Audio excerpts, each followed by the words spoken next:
Okay. And we are live. Back with Roadwarden. So on Monday, after we had some issues on Sunday with the stream having to end a bit abruptly in the ruined village, we picked back up where we left off in the ruined village. We had a couple of jobs to do. A job to go to Howlersdale and talk with the mayor about a band of bandits, a job to escort a scavenger out of the ruins of the village. We also explored a couple locations. There was a weird tree with an altar, an old guy in the forest, and we went to Howlersdale, a town, a big town. I think it might be the biggest town in the peninsula, who trades in mouflons and grain. There we talked with the mayor, who tasked us, after a lot of talk, that if we want them to side with the city and sign a deal, a trade deal, that we have to do them favors. And one of the favors that we have is to go around all the other villages and get some gossip, or spy, basically, for that town. Anyway, we spent the day... I think we spent the day back at the Pell to the north. We escorted the scavenger, we had to fight a bit to get him out of this town, but it went fine. And we got paid. We have some money now, after gambling a bit with the soldiers every day, and doing a couple of jobs. We're gonna have some money, which means I have the resources to stay in Howlersdale for a couple of days while we try and cross north. I specifically remember that making the crossing from the southern cities to the southern locations to the northern ones was particularly difficult. So that's why I wanted to build up some resources before we went up north. Anyhow, let's get started. Boop. Today's quote. A living human is made of shell, pneuma, and soul. The undead are shells moved by wild pneuma, with no soul to tame it. Let's load back in. We were just about to head north. We have a couple hours, yeah, about 10 hours left before dusk. We're in good health. We have some supplies, because I caught some fishes. Let's go. Now, the road north, this is the southern half, basically. The northern half, we can either take the western road or the eastern road. The issue is, on the eastern road, it's completely wild. There's no settlements on the eastern road. And the western road has a lot of stuff branching off, which we're going to explore. So either way, it's going to take a couple of days before we make it up north. Anyway, let's go. Boop. The western gate. The path gets greener and meanders between treacherous precipices. You ride slowly, passing by birds and ibexes, but in the distance you spot circling harpies, and below you a roaming mountain cat pursuing a mouflon. You take a sip from your water skin. The air here is a bit dry. It's so that the echo of hooves won't reach any larger beasts. The path leads you down again to a small, moist valley. Impenetrable for a rider. The thicket is made of thorny shrubs, tall grasses, and a weak fallen moss that nourishes mosses and mushrooms. You examine the remnants of the path covered by the greenish puddles. Without the roots and with the fresh layer of pebbles, it may still be restored. You look behind you. The road is clear, no ambushes so far, but if you hope to clear this place, it'd be better to do soon. It'll only get denser with the passage of days. But while we are a road warden, and that's pretty much our job, I can do it in theory 2 hours or in 1 hour if I'm not afraid of getting tired. Nah, we're in good shape. Let's do it in 1 hour. Ooh, that was a lot of food. And my armor took a beating. Your muscles, not so used to such tiring work, grow tired quickly. But you don't let yourself take a break. Soon you push yourself even more from annoyance than anything else. And only after you're done, you notice that the torn parts on your pants and sleeves. When it comes to pushing aside the boss, you breathe heavily. But you need only enough space to let your palfrey get through. Maybe the animals will start to roam this place again, beating the path. So it should make traveling here a bit easier in the future. But at least we prevented it from being harder in the future. You reach a convenient mountain pass, with crags smoothed out by centuries of rain and wind. The sun warms up both vegetation and the beaten road, and the only beasts you spot are loud rooks, glancing at you from the rocks and branches. Clearing the rock slide would take hours of work and a large group of people, while forcing Rose to climb up and down could break its legs. Okay, let's have a look around. You climb up the rocks, having plenty of spots to rest your hands. Most of them won't move even an inch. As you get closer to the small dead tree, you notice something odd among the stones. Pieces of fabric, Completely covered with mold. Most likely the remains of a tunic. But there's nothing else we can do here. Let's take the other road. How much time has passed? 2 hours. Now the northern road. The road is beaten and free of litter. You notice paths between the fruit-bearing trees on your right, and soon after that you ride alongside vast fields of broad beans, almost ready for the second harvest of the summer.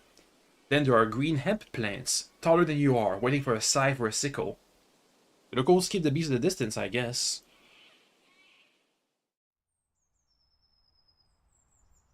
Rose's hooves thump loudly on the beaten track. The green bushes, shrubs, and trees prove that the soil here is fertile. Yet the plants don't overgrow the road. These crossroads must be busy at times, maybe even patrolled. In the distant west, you see the mountain peaks dividing the lowlands from the ocean. The road east leads towards the hills, behind which there's unusually tall, dark trees. There's a dense forest in the north, from which you can hear the croaking of toads. The last path is already known to you. You're surrounded by 4 signposts, all of which seem to be made from the same type of wood, not covered in moss and fungi. Yet the pictures and letters that cover the nail boards are nothing alike. We can't read these signposts because we don't know how to read. Let's check out the southern one, where we came from. It's covered with green, blue, and white paint to portray simple squares with roof-like lines hanging above them. Each square has a large letter inside of it, though you don't recognize them. Nevertheless, the pictures are not too old.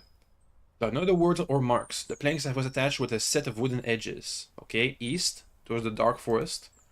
The long plank attached with the rusted iron nails is almost empty. It bears no words, only a single picture, painted with great care. It portrays a city-like gate, with a watchtower to its left and right, and a couple of small conifers growing beside and partially behind the tower. The west? It has 2 planks attached to a single post, both of them nailed with rusty steel, not iron. The lower sign is divided into 2 halves. The left edge is engraved with 4 simple shapes, squares with roof-like lines hanging above them. The other edge bears 2 engraved piles, one of them made horizontal rectangles, the other of inexact circles. You don't recognize the letters between these 2 piles. The upper plank is covered with 2 short words drawn in white paint. Right below them, an engraved vertical rectangle with an hourglass inside it. So a religious symbol. And north? It's attached with nails made of pointy carved bones. Not steel and not iron. Carved bones and divided into 3 sections covered with small engravings. The part on the left has 3 large squares with roof-like lines. No pictures or words. The one in the middle has only 1 square, but also a simple horizontal symbol of a fish, and a short word beneath it, which you don't recognize. The image on the right has 2 roofed squares, but also 2 other images, which you recognize easily, a deer and a standing barrel. Next, search the area. There's a bench here. There's 2 benches. The ticket doesn't help. You notice the remains of berries and pears, most of them already rotting, spread close to the wooden stools at the side of the road. The nearby creek is not impressively deep, but the beaver dam, for some reason taller than you are, makes it wide, and waters the surrounding soil. A few steps away from the southern signpost, you find something sticking out of the shrubs. It's a moist plank, covered with fungi. You have to move it with a stick and a gloved hand. After a minute or so, you confirm it's an abandoned sign, covered with green letters, and colorful pictures of flowers and trees. Where did the old sign used to be attached? The southern post. It used to be green letters and pictures of flowers and trees, but it's gone now. Oh! Probably the ruined village, if I had to take a guess. Search the area some more. In a few minutes of disturbing the local fauna, you're sure there's nothing left to be found. Okay.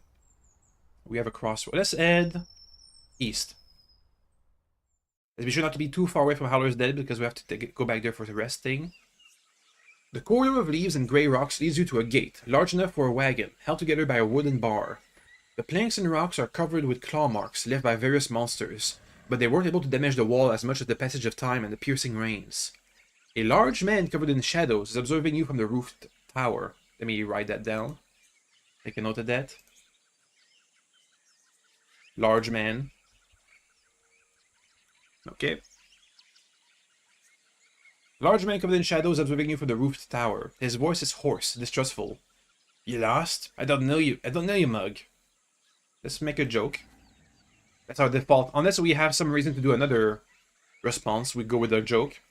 But remember, this mug friend is going to stay around for a while. Introduce myself. I will. I'm good with faces. This stuff you have, that ass, He points at your horse. You might as well scream, I'm not from here. He pauses. I'm armed, you know. He lifts a loaded crossbow and sticks it out of the shadows. But I'm no enemy, just on duty, guarding.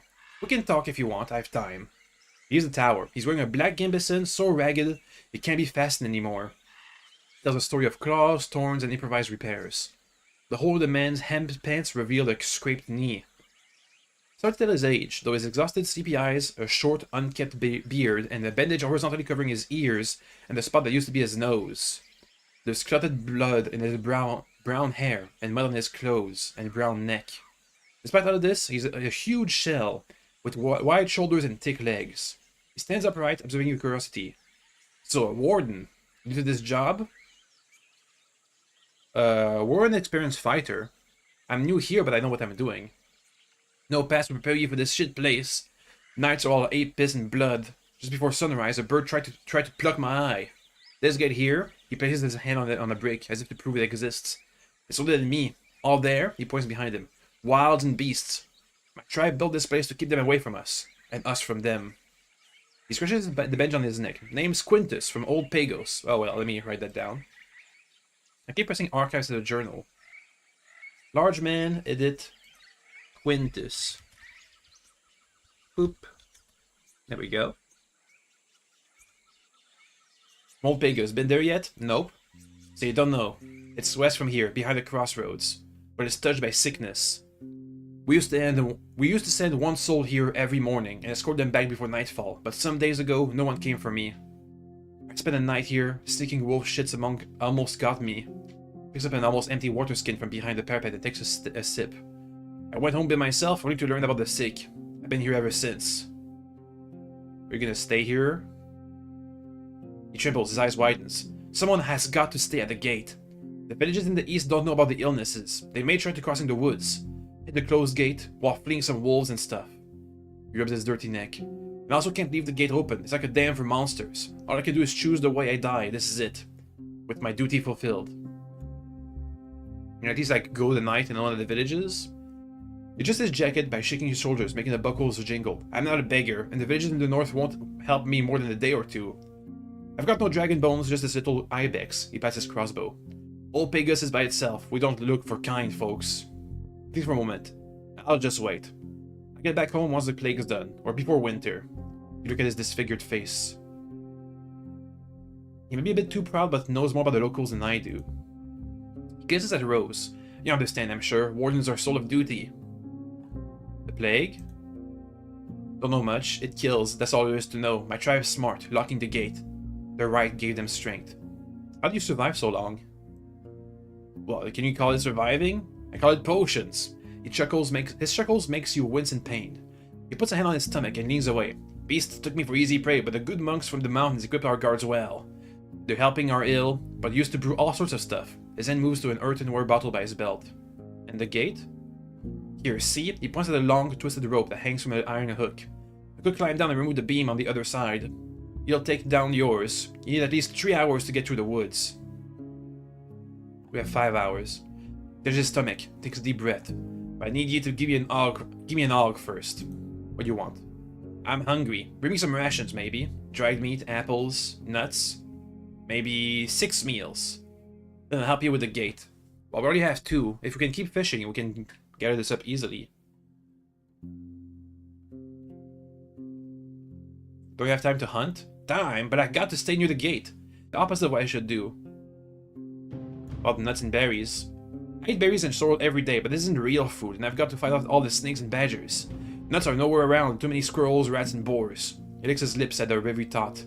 Found some acorns, but I never had roasted them before. They may make me sick. Okay, yeah, whatever. I'll bring you some food. You want food? I'll bring you food. Thanks. His smile may be disfigured, but his wounds, but as warm as his voice. I'll take any help I can get. Have you seen Asterion? That's nice, but he hasn't been here in many days. You sure he's not dead? I feel admit that he very much may be. He puts a hand on his waist. I better get ready to split open every dragon belly in the wilds. You often travel to the woods? Sure, though on a different mount. He had a saurian, 4 ibexes long, 2 ibexes tall. That was a giant. It moves on 4 legs and jumps high and far. It's dark green like rotting leaves. At one time, I was taking a piss in the shrubs, and the steer made the beast jump on the rock's face and jumped on that. He points to the hill. And like that, they ran above the wall and landed on the other side, just like that. He snaps his finger. His voice and eyes regain new vigor. The stern was large and green. I mean, not everywhere. He points his eyebrows. He has red scales here, on the tails and shoulders, I think. I don't know what to call it. He asked me for a bit about Asterion, but he has very little to add. There used to be 6 of us. The Trapper in Howler's Dell. You ever met Erastos? Nah, I remember him trading with my neighbors once or twice, but I never spoke with him. Bit of a wimp. Alright. You know about the road? Behind this gate?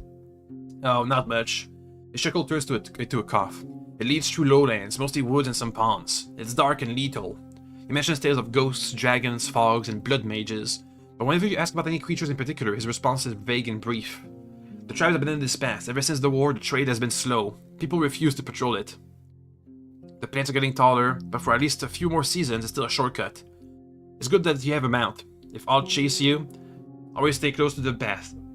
Ride as fast as you can. Okay? So if no one uses this, why are you here?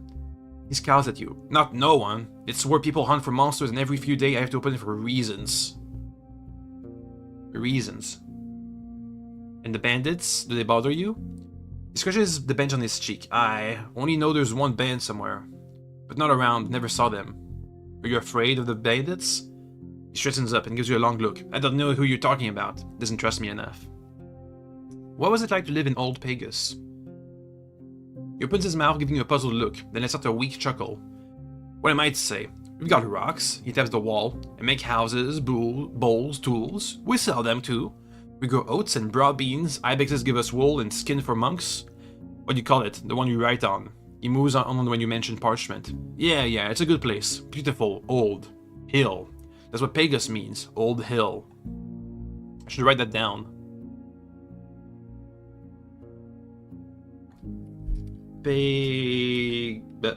Pegasus equals hill. Old hill. There we go. Boop. When you bring up the monastery, his eyes get brighter. Good people, they came here on a mission, teaching us Wright's book. My grandparents were pagans, you know. But now we follow the river of truth. We keep to ourselves but help others when they need us. Alright, that's good. So not everybody here is pagans. How much time do I have? 5 hours? To get back to Howler's Dell, it's gonna be an hour. Okay, let's go west.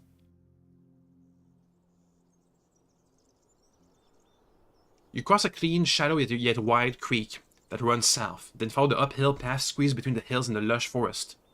You spend a good couple of minutes passing a haunting meadow, filled with dozens, maybe 100 cut-down trees, now overgrown by bushes and grass. You can't think of another time you've seen a clearing such this size.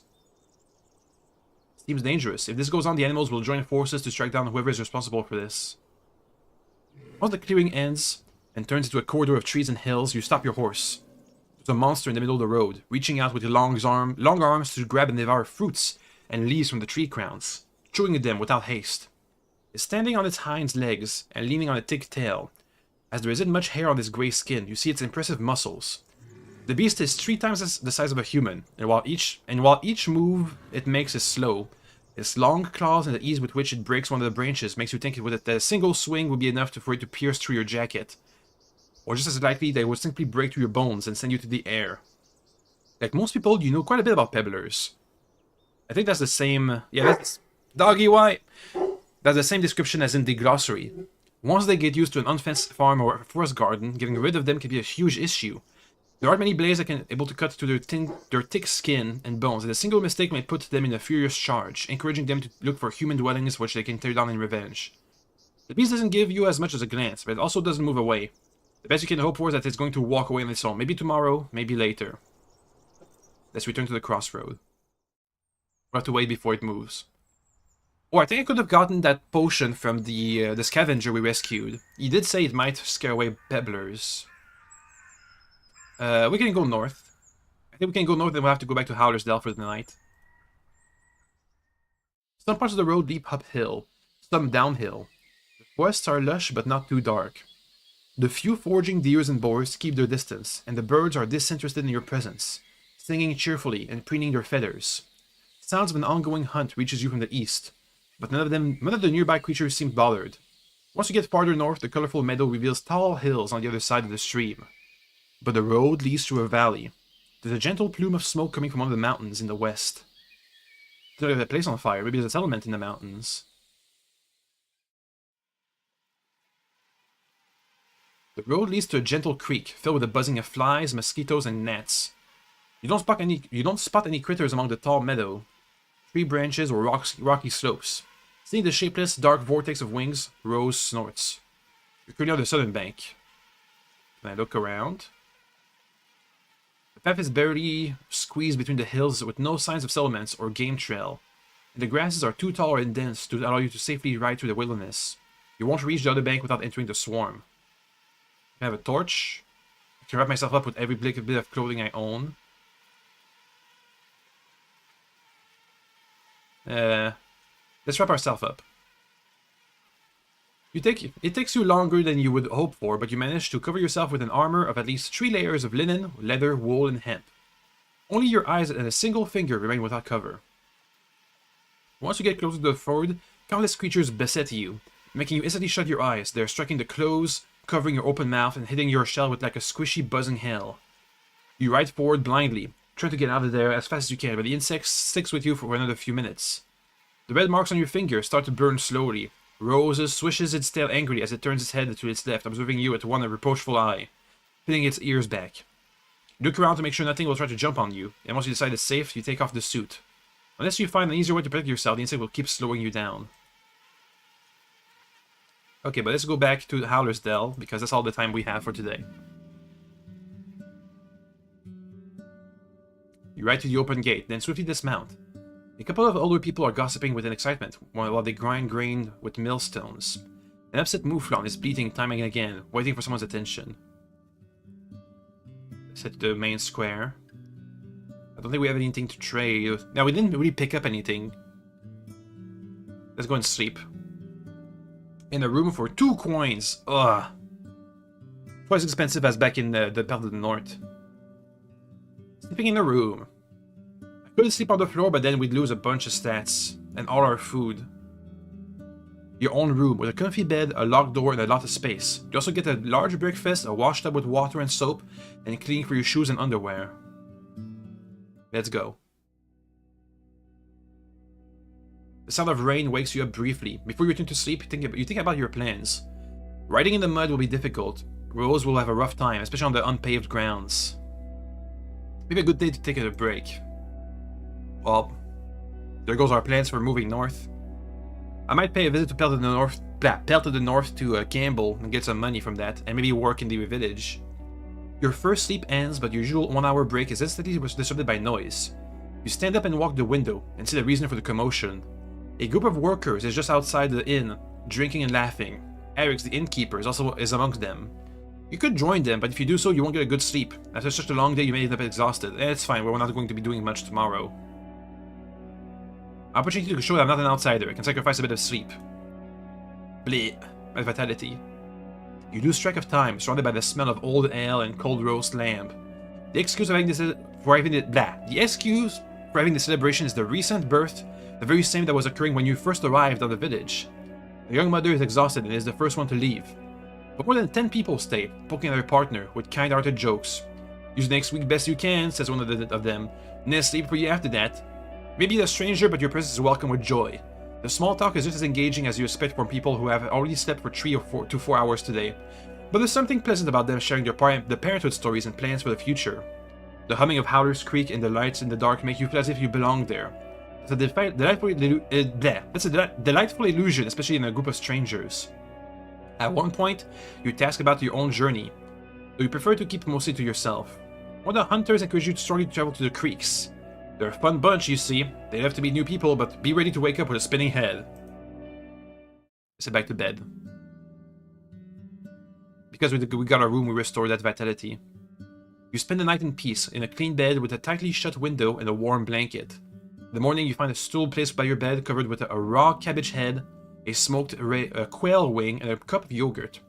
Once you get dressed and go downstairs, a young boy who's covered in mud and speaks unusually loudly and enthusiastically mentions that Rose has already been brushed and watered. You nod, but he runs outside without noticing. The innkeeper is sitting near the door, from time to time carrying out another bowl with either stew or gruel. Ties nowhere to be seen. Let's trade the last fish I have before it rots. Yeah. Innkeep. Fish to sell. Okay. And maybe we can take a job with the guards. How long does it take for me to go to the Pelt to the north and back? Maybe 5 hours. The muddy road slowed me down. Okay, let's do some stuff. We're going south to the ruins to place my fish trap. Pelt to the north to go do some gambling and make some money. Then we head back here and do our job for the guards. Let's go. You can place down a fish trap here. Okay.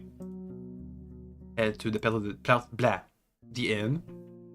The Pelt. The guards welcome you with a nod as you ride the other hunters training with spears and staffs in the courtyard. You hear the clinking of woods coming from the armorer's workshop. Let's go and do some betting. Axe throwing. Let's go. Money. Let's go and talk with the innkeep. Oh, does Pios have anything to say? No. Innkeep. Ooh, leftovers. Ah.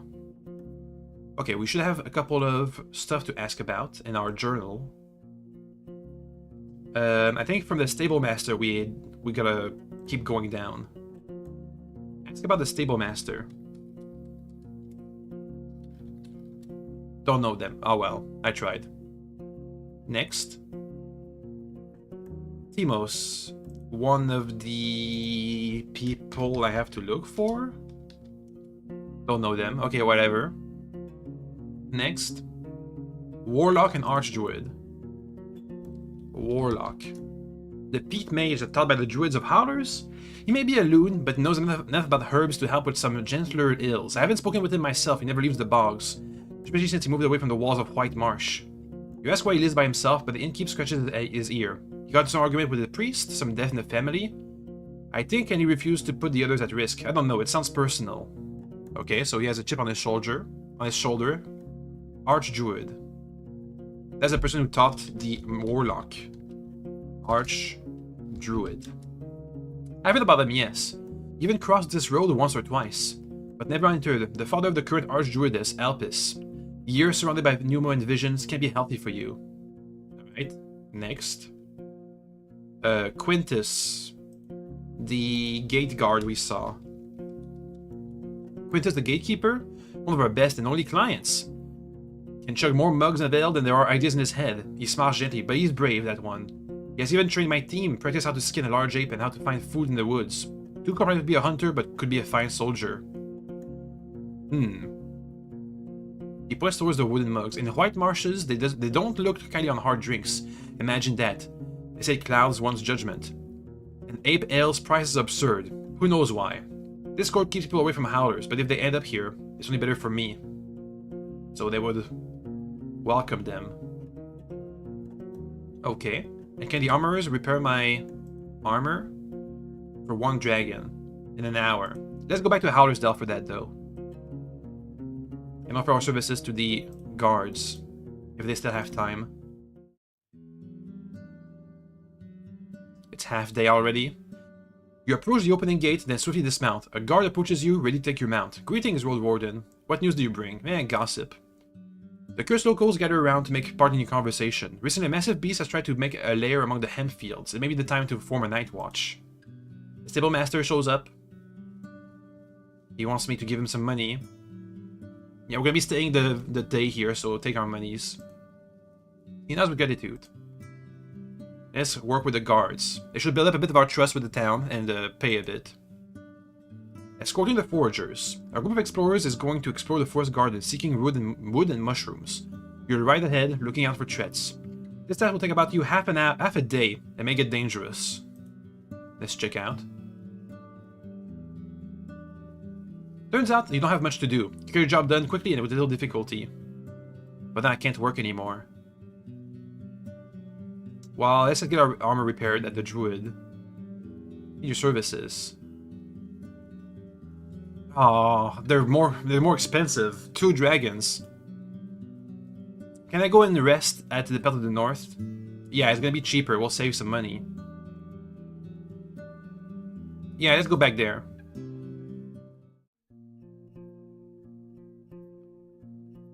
Okay, so we made $4 and lost a couple. I guess we'll be like neutral. Enter the inn. Time to sleep. In a room for 1 coin.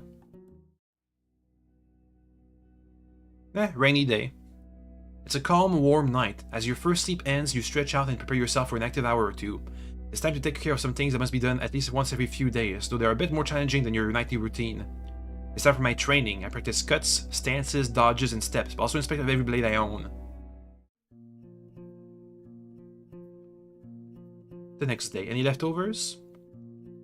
A large wooden plate bearing an aromatic breakfast. Baked artichokes with a weird but tasty roasted lizard. Leftovers? Hey! Couple leftovers. You're lucky, I was planning to give it to the boar. Here, you see a baked, cold pheasant breast and a raw eggplant. While we're eating, he asks if you need anything else. Nah, I think we're good. Let's go and do some betting. How about some axe throwing? Money! It's free money at this point. I met Quintus, the one who trained with your team. He may need your help. You explain the difficult situation he finds himself in, putting emphasis on his wounds and food issues. Listening to your conversation, the nearby guards surround you, forming a circle together with the boar, and ask you if Quintus is in one piece. Your tale causes the tension to give way to jokes. He's so scared of the wrath of the herds that he'll sooner eat his bloody crossbow than learn how to use it, says one of the older women. Give the poor guy a break, Dalit interrupts, which is not welcomed by a one-eyed man, who comments that he's not even here. In a minute, she grins at you. Thanks for telling us. We'll change some plans and get in touch with him during our next trip. Come on, not that. The same man chips in, but quiets down under the red-head stare. How much money do I have? $20? I can maybe buy some supplies from the inn. For Quintus. But nah, I don't want to spend money. We're here to make money. I'm not going to be spending money for Quintus, no. Let's go to the ruined village and check our fish trap. If it's not good, we'll just pick it up and move on. Fish trap. Hey, 2 fishes. Pick up the fish trap. Let's keep moving. We have some money. We can look at what we can buy here. Let's gossip with the guys. I'm not gonna pay. We're only here for like 5 seconds. Trader.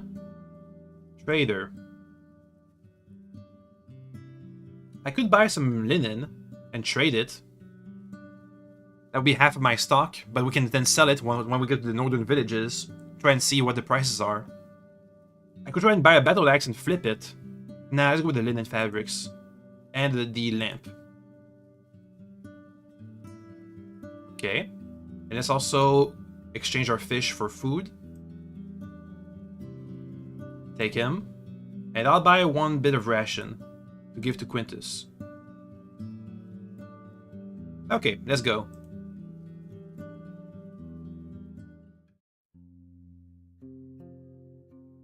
Heyo, I got your food. He gives you a radiant smile. He cups his large, scarred hands, waiting for you to give him the packages. Once you're done, he opens a sack of nuts and shoves them into his mouth. In total, that only cost me like $1 to give him all this food. Once you're done, he opens a sack of nuts and shoves them into his mouth. The bandage, the only thing that stops him from looking like a hamster. But seriously, you're taking the forest. You need to seek shelter. Nah, he waves off. Waves off with a smile. But once he speaks, his voice cracks. And where would I go anyway? The Belle of the North likes you. Know what? I wouldn't mind spending time with Dali and her crew, especially the winter, but forget it. I can't even afford that. Unless they're looking for a pair of hands, I better stay. So the thing that stops you from going is money? That's a pretty big thing. In the north, everyone looks after themselves. The hunters may be friends, but I won't beg them for help. Okay, so I'm gonna have to ask about this next time. Don't you miss the fresh, warm food? It's not a hiss and raises his chin proudly, but yet after another breath, he licks his lips. Okay, well, whatever. Now we can take the shortcut to the east whenever we want. Is the path west open? The peddler moved? The path is clear in a way. The peddler is nowhere in sight, but the road is covered with leaves and broken branches. The only fruit-bearing trees are growing right on the side of the road, surely planted here by the humans. There are many more fruits and leaves the monster may chew on, so it may return any day now. If it craves what this place has to offer so much, I should just get rid of the food. May take me an hour or two, but at least I'll gather some fruit for myself. Do we have the time for that? Nah. Nah. I mean, it's gonna be, if I do this, it's gonna save me some time, maybe. And I can get food out of it for an hour or two. But then we're gonna have to postpone our expedition north again. Sure. We have 2 bunches of wild plants. Prepare all your tools, especially your thick protective gloves, and tether rows to one of the younger trees. It's not an easy task. You spend more than an hour cutting down twigs, shaking off the fruits of the thinner branches, picking them by hand, or hitting them with a stick. Your rope helps you stay secure. In the first few minutes of climbing is closer to fun than work, but the longer it takes, the more tired you become.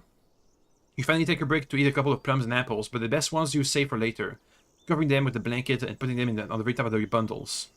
You're standing on the carpet of greens, browns, reds, and purples. You drag some of the thicker branches to the side to make riding forward easier, but the earthworms and boars are going to have a feast. So the pepper is picky enough to ignore all the mess on the ground. A corridor of prune trees lead you to a steep ascent. Behind them grows a peaceful meadow, filled with flowers and crickets.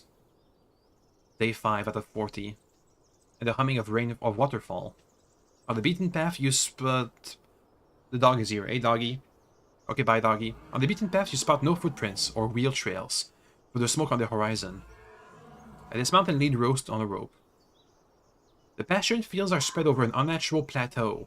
Humans must have been carving the hill for generations, covering it with soil brought here in buckets and wagons. Among the weeds and tall grasses you spot rotting tools and a tunic. The pasture is overgrowing, as so are the fields. Some of the oats are ready for harvest. Stay calm. The log gate is taller than a troll, and you can't imagine climbing up the massive wall. For a moment, you follow the path to the edge of the cliff. The roaring ocean is more than 100 feet below you. You spot no one looking at you from the watchtower. No patrols of archers.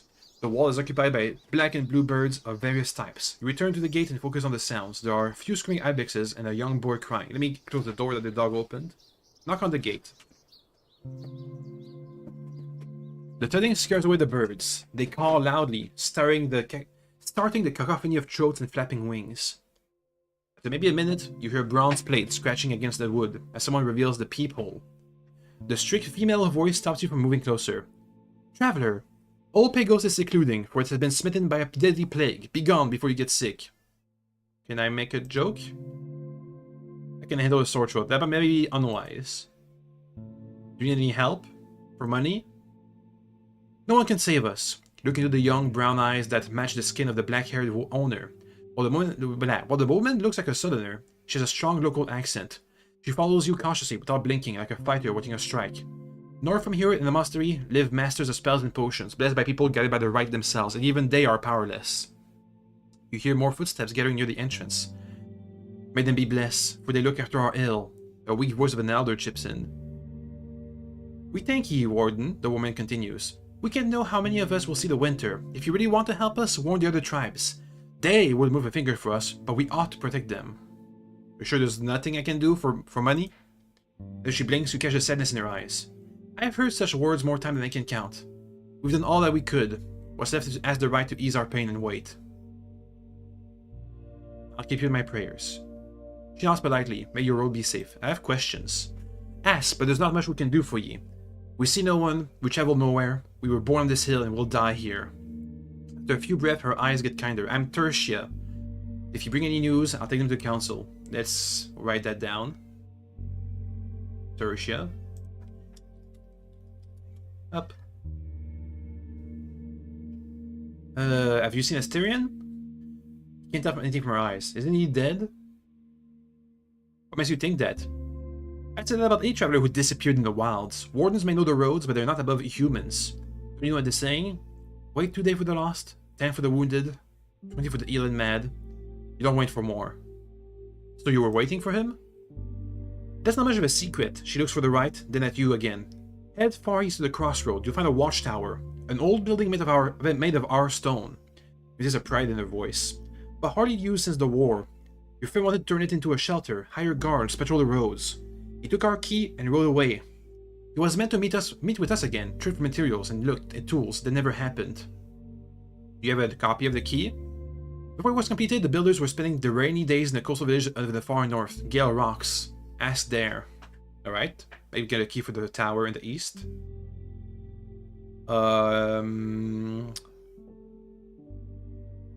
Have you met Erastos, the hunter from Haller's Dell? She speaks slowly. Remind me who that is? After your brief description, she still needs to ask for some of her advice. I believe he was here, yes, but soon after to ask the monks for their guidance. Rather unusual. For a pagan. Okay. If I want to go to the watchtower, where do I go? The northern route most likely. There's more tribes there. But the eastern road is dangerous, no matter which way you're going to enter it. But if you care about time, she hesitates, you could check on that gate. Opening it on your own may not be easy. It used to be that our guards were keeping it upward for travelers, but the last one we sent away, Quintus, is either dead or seeking refuge in another village. Still, behind the gate, you find the shortcut. A dangerous path, but your palfrey may be just fast enough to get you to the other end. You ask her what she can tell you about the gatekeeper, and she gives you a warm look. He may not be the warmest wit, the sharpest wit, but he is loyal to his duty and returns kindness with kindness, like we all should.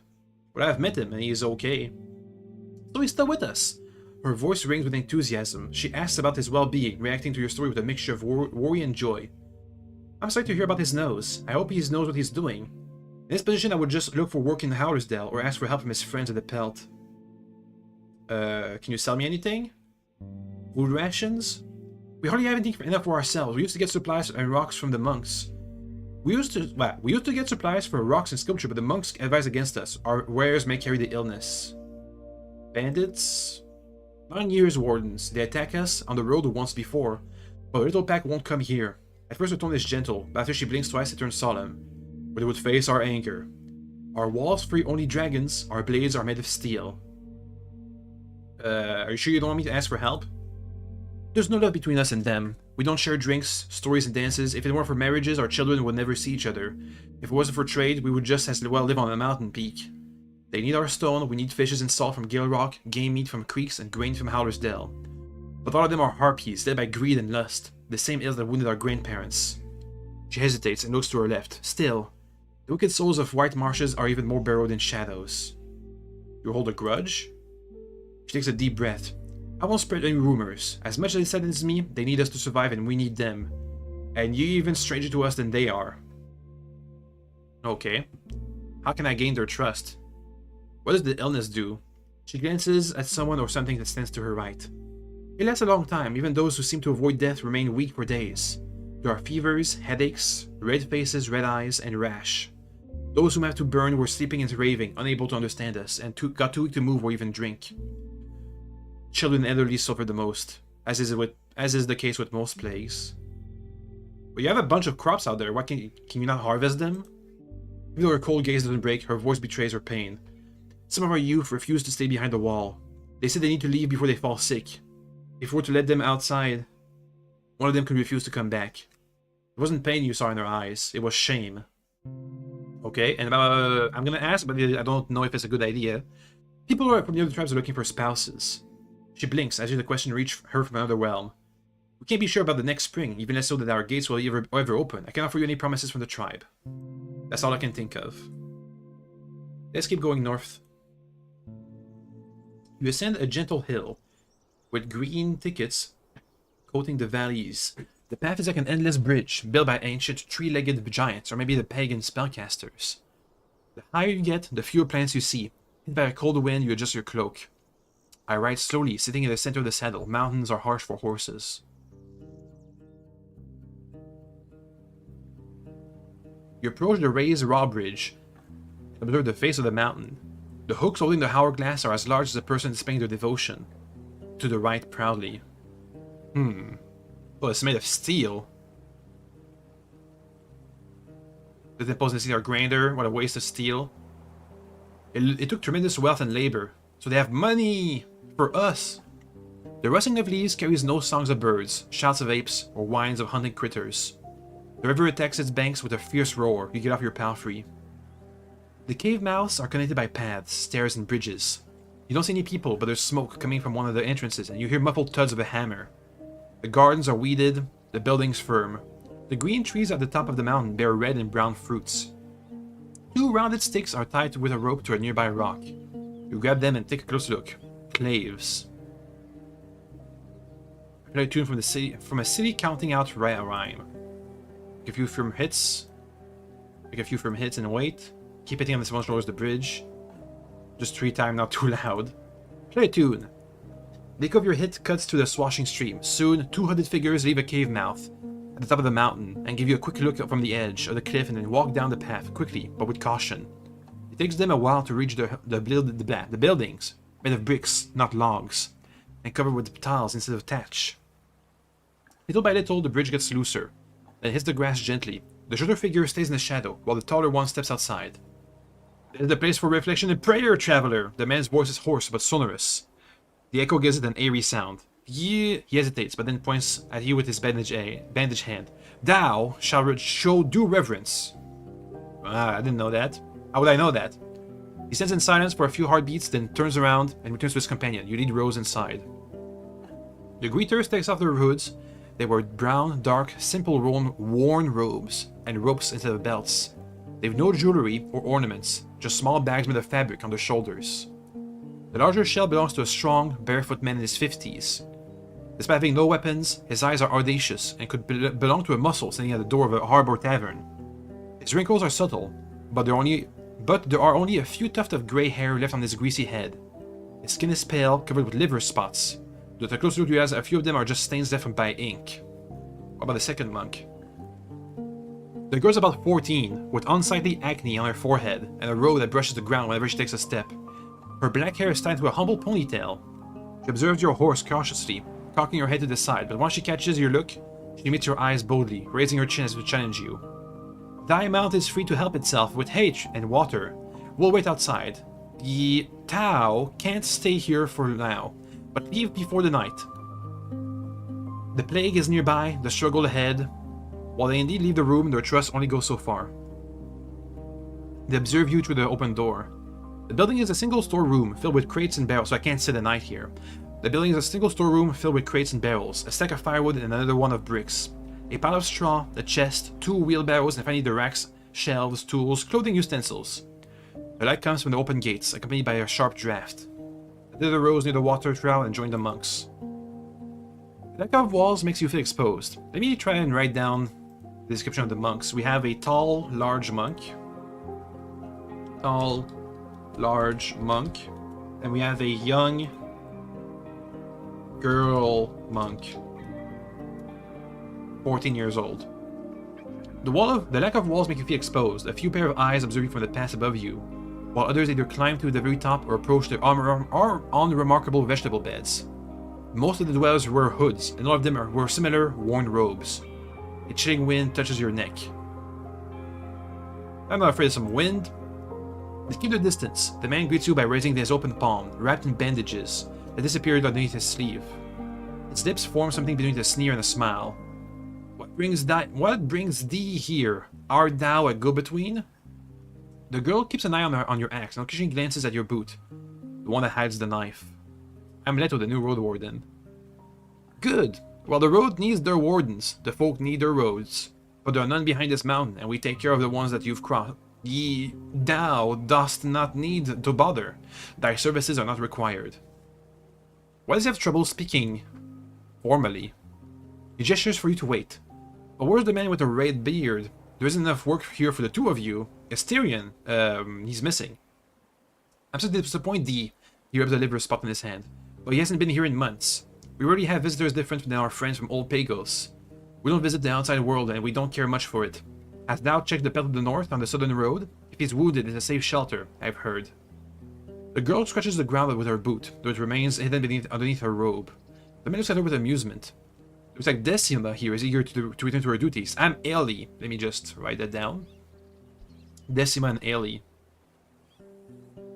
Up. Decima. And Ellie, like this. I already forgot. Oh, Ellie. Eli. Whatever. Ellie. The edit. Put an A there. There we go. Easy peasy.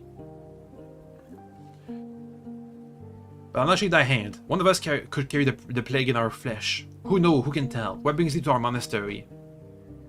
Have you seen Erastus, the hunter from Howlersdale? Actually, we were told that he went here. I cannot out, but should not. He's a troubled soul. You ask a few more questions, unable to shadow his patience, and the monk thinks about his words carefully. He saw us as alchemists, not rites followers. His heart craves something that I can't have, and he begged us for a remedy. But there's no potion that can cut such ties, only time. Well, you mentioned... Oh, love. We were told that he had like a love triangle or something with somebody else. Something like that. When we mentioned that Erasto sounds like a determined young man, 80 scoffs. More like a child who thinks the day they're touching is the one that will never come. It's the only one that will ever come. Who's looking for a shortcut? Asterion? Let me think. He looks at the sky and clenches his fists around the strap of his bag.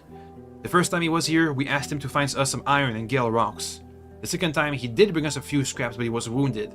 A piece of flesh bitten away from his thigh. Said a 100-legged worm had caught him off guard in the meadow. Instead of his pay, we offered him a potion. Iron from gale rocks. They have iron over there? Skills from furniture, a few of them rusty. Who knows where he bought them? We melted them for nails. Can you tell me about the gale rocks? He hesitates, but finally nods. Just some seaweed eaters. Their soul is barren, but the strongest of them spend their days on boats, along the sharp rocks. Those who can't hunt fish boil water to make salt. They trade with one village, more than anyone in the peninsula, for crops, wood, and meat. He snores. But they're weak folk, weak and angry, like a wolf beaten and kicked from a pup. Loud, ready to bite, but all it takes is for someone to raise their hand and he jumps away and whimpers. Let's go with his bag. At least they follow Wright's teachings. Bandits? As the villages, no group is going to bother us, for they've got no understanding of our numerous potions. Okay. Do you have a job for me? He puts his hand together and repeatedly taps his fingers. After a few breaths, he stretches up. No. Okay. I guess we'll have to come back later for a job. You think about the path that leads to the heart of the woods? I used to, but like all places that belong to beasts, it shifts every year. The only reason why it still has trails is that all the creatures use our roads as their own game trails. Only a dimwit would try to cross it now. If you ask him if he knows any such person, he takes a deep breath. Well, last I've heard, Quintus, the gatekeeper from Old Pegasus, is missing or dead. He's a brute and an idiot, can't understand jokes, can't stand weaklings. Oh, that's good to know. He doesn't understand jokes. Too bad we introduce ourselves with a joke. If thou ever meet him, just smile and let him speak as much as he needs to shut up. Are you sure you can't do anything about the plague? Well, his cough doesn't help his hoarse throat. We don't understand what makes it grow. We put to use all the ingredients we found, brewed as many potions and bombs as we could, and they worked. One afternoon, then people once again fell ill. Who can tell where the sickness dwells? A powerful healer could get rid of it once and for all with a single spell, but no follower of the right in the north carries such talents. Can I seek a great healer? He rubs his hand together, pressing a thumb against his palms, such as druids, necromancers, the golem maker, dangerous souls with no reason to help us. Okay. Okay, are you sure you can't let me spend the night here? Wants to give thee a chest and a weapon rack too? Or maybe feed thy mufflons in our gardens and ask us to bed with thou? It's not an inn. We respect the hardship of one's journey, but so we don't scare off the strangers who cross the mountain. But we don't let them wander about and take our time for granted. He looks at his bandaged hand, make a fist that opens it, and stretches out his fingers. Maybe with Old Pegasus locked, our old rules too shall change. What is this place anyway? Does this place have a name? Depend on who thou ask. It's the largest temple in the side of the Hag Hill, and the only one beside the sacred cave in Gale Rocks. He points to the huge hourglass. Is it right summit? The temple of Old Pegasus? Or high caves like they used to be for my nana? That's a lot of names we gotta remember. Did you say old caves? Or high caves? What was it? High caves. Let me rewrite that. Hey, go back there. High caves. Right summit. I mean, it's technically all the same place, but maybe it'll come up later. Right summit. And last, Temple of Old Pagos. Up. Temple of Old Pagos. Okie dokie. He rests his thumb behind the rope on his waist. The tribe comes and go, the names shift. For now, we all know what we mean by the monastery. Who are you guys? Your order? How does one describe the air they swallow, the water they draw each day? His contemptuous yet playful smile makes it clear that he doesn't seek your answer. I can tell thee it's not an old but older than thou. And that its monks work and pray, but it's not a place, nor a congregation. Words don't reflect our purpose, for human tongue is meager and stupid, and so are our ears. He straightens up and puts on a more serious tone. We look for knowledge, knowing that it will not uncover the truth. We study herbs, mushroom, rocks, and winds. Old Pagos feeds us, and we take care of its orphans. He glints at Decima. Heals its sick, write down its stories, we silence our thoughts, fix our past wrongdoings. Seek peace and understanding. We've seen and touched stuff I can't even name, and they were delightful. I now find no difference between what I do to keep myself alive and what I do to fulfill the right's will. An old woman without her hood, who leans forward while walking, exits one of the caves and walks along the rock face, from time to time stopping in place to watch the garden. The scars on her face can distort her kind smile. You have a leader? He crosses his arm and takes a look at the cave mouth behind him, then gives you a harsh look. If our prelate was willing to see thee, they'd let thee know. Can you pay me? I mean, can you give me a job? If I prove my trustworthiness? The prelate. Boop. Tell me about your faith, I guess. He takes a deep breath, puts on the hood, and closes his eyes. Doesn't it seem like they're with the United Church? His voice, while still hoarse, becomes monotone, like a scribe reading a list of the dead. The right is the greatest of soul. The wall of light that protects humankind, the life after death. Those who follow the teachings will abandon their shells. To follow means to guard the right tribe and help it grow in strength and peace. To achieve this goal, one needs to learn and to accept the creation and its nature. This allows us to shape matter, soul, and pneuma without turning them against us. To be a monk means to find freedom in Right's tablets, to abandon one's ambitions. I serve Right's will, I let it build my salvation. I prepare the tribes for the end. He's out of the hood again. For the first time you see true gentleness in his eyes. May these words be carried with my blood. So be it. So be it. May they be written on my soul. So that's the precepts of their order. I guess they're healers. How does one become a monk? It's an amused grunt and claps his hand together. When no one needs to join an order, they find a way. It's not how thou wantest, but the stuff that happens to thee. Any example? Oh, I don't know. Abandon thy past. Throw thy pet down this cliff and pray. I even find a hint of playfulness in his voice. After a long pause, he carries on. Can you tell me about the peninsula? No, he sighs. The order protects what it knows, and we seek no wealth. You remind him that you're trade, and he responds with annoyance. Knowledge builds and destroys cities. We, he points at the two monks who are seeking snails among the garden patches, are responsible for what we bring from our journey. A blacksmith isn't judged by the depth of their sword, but they often sell them to scoundrels.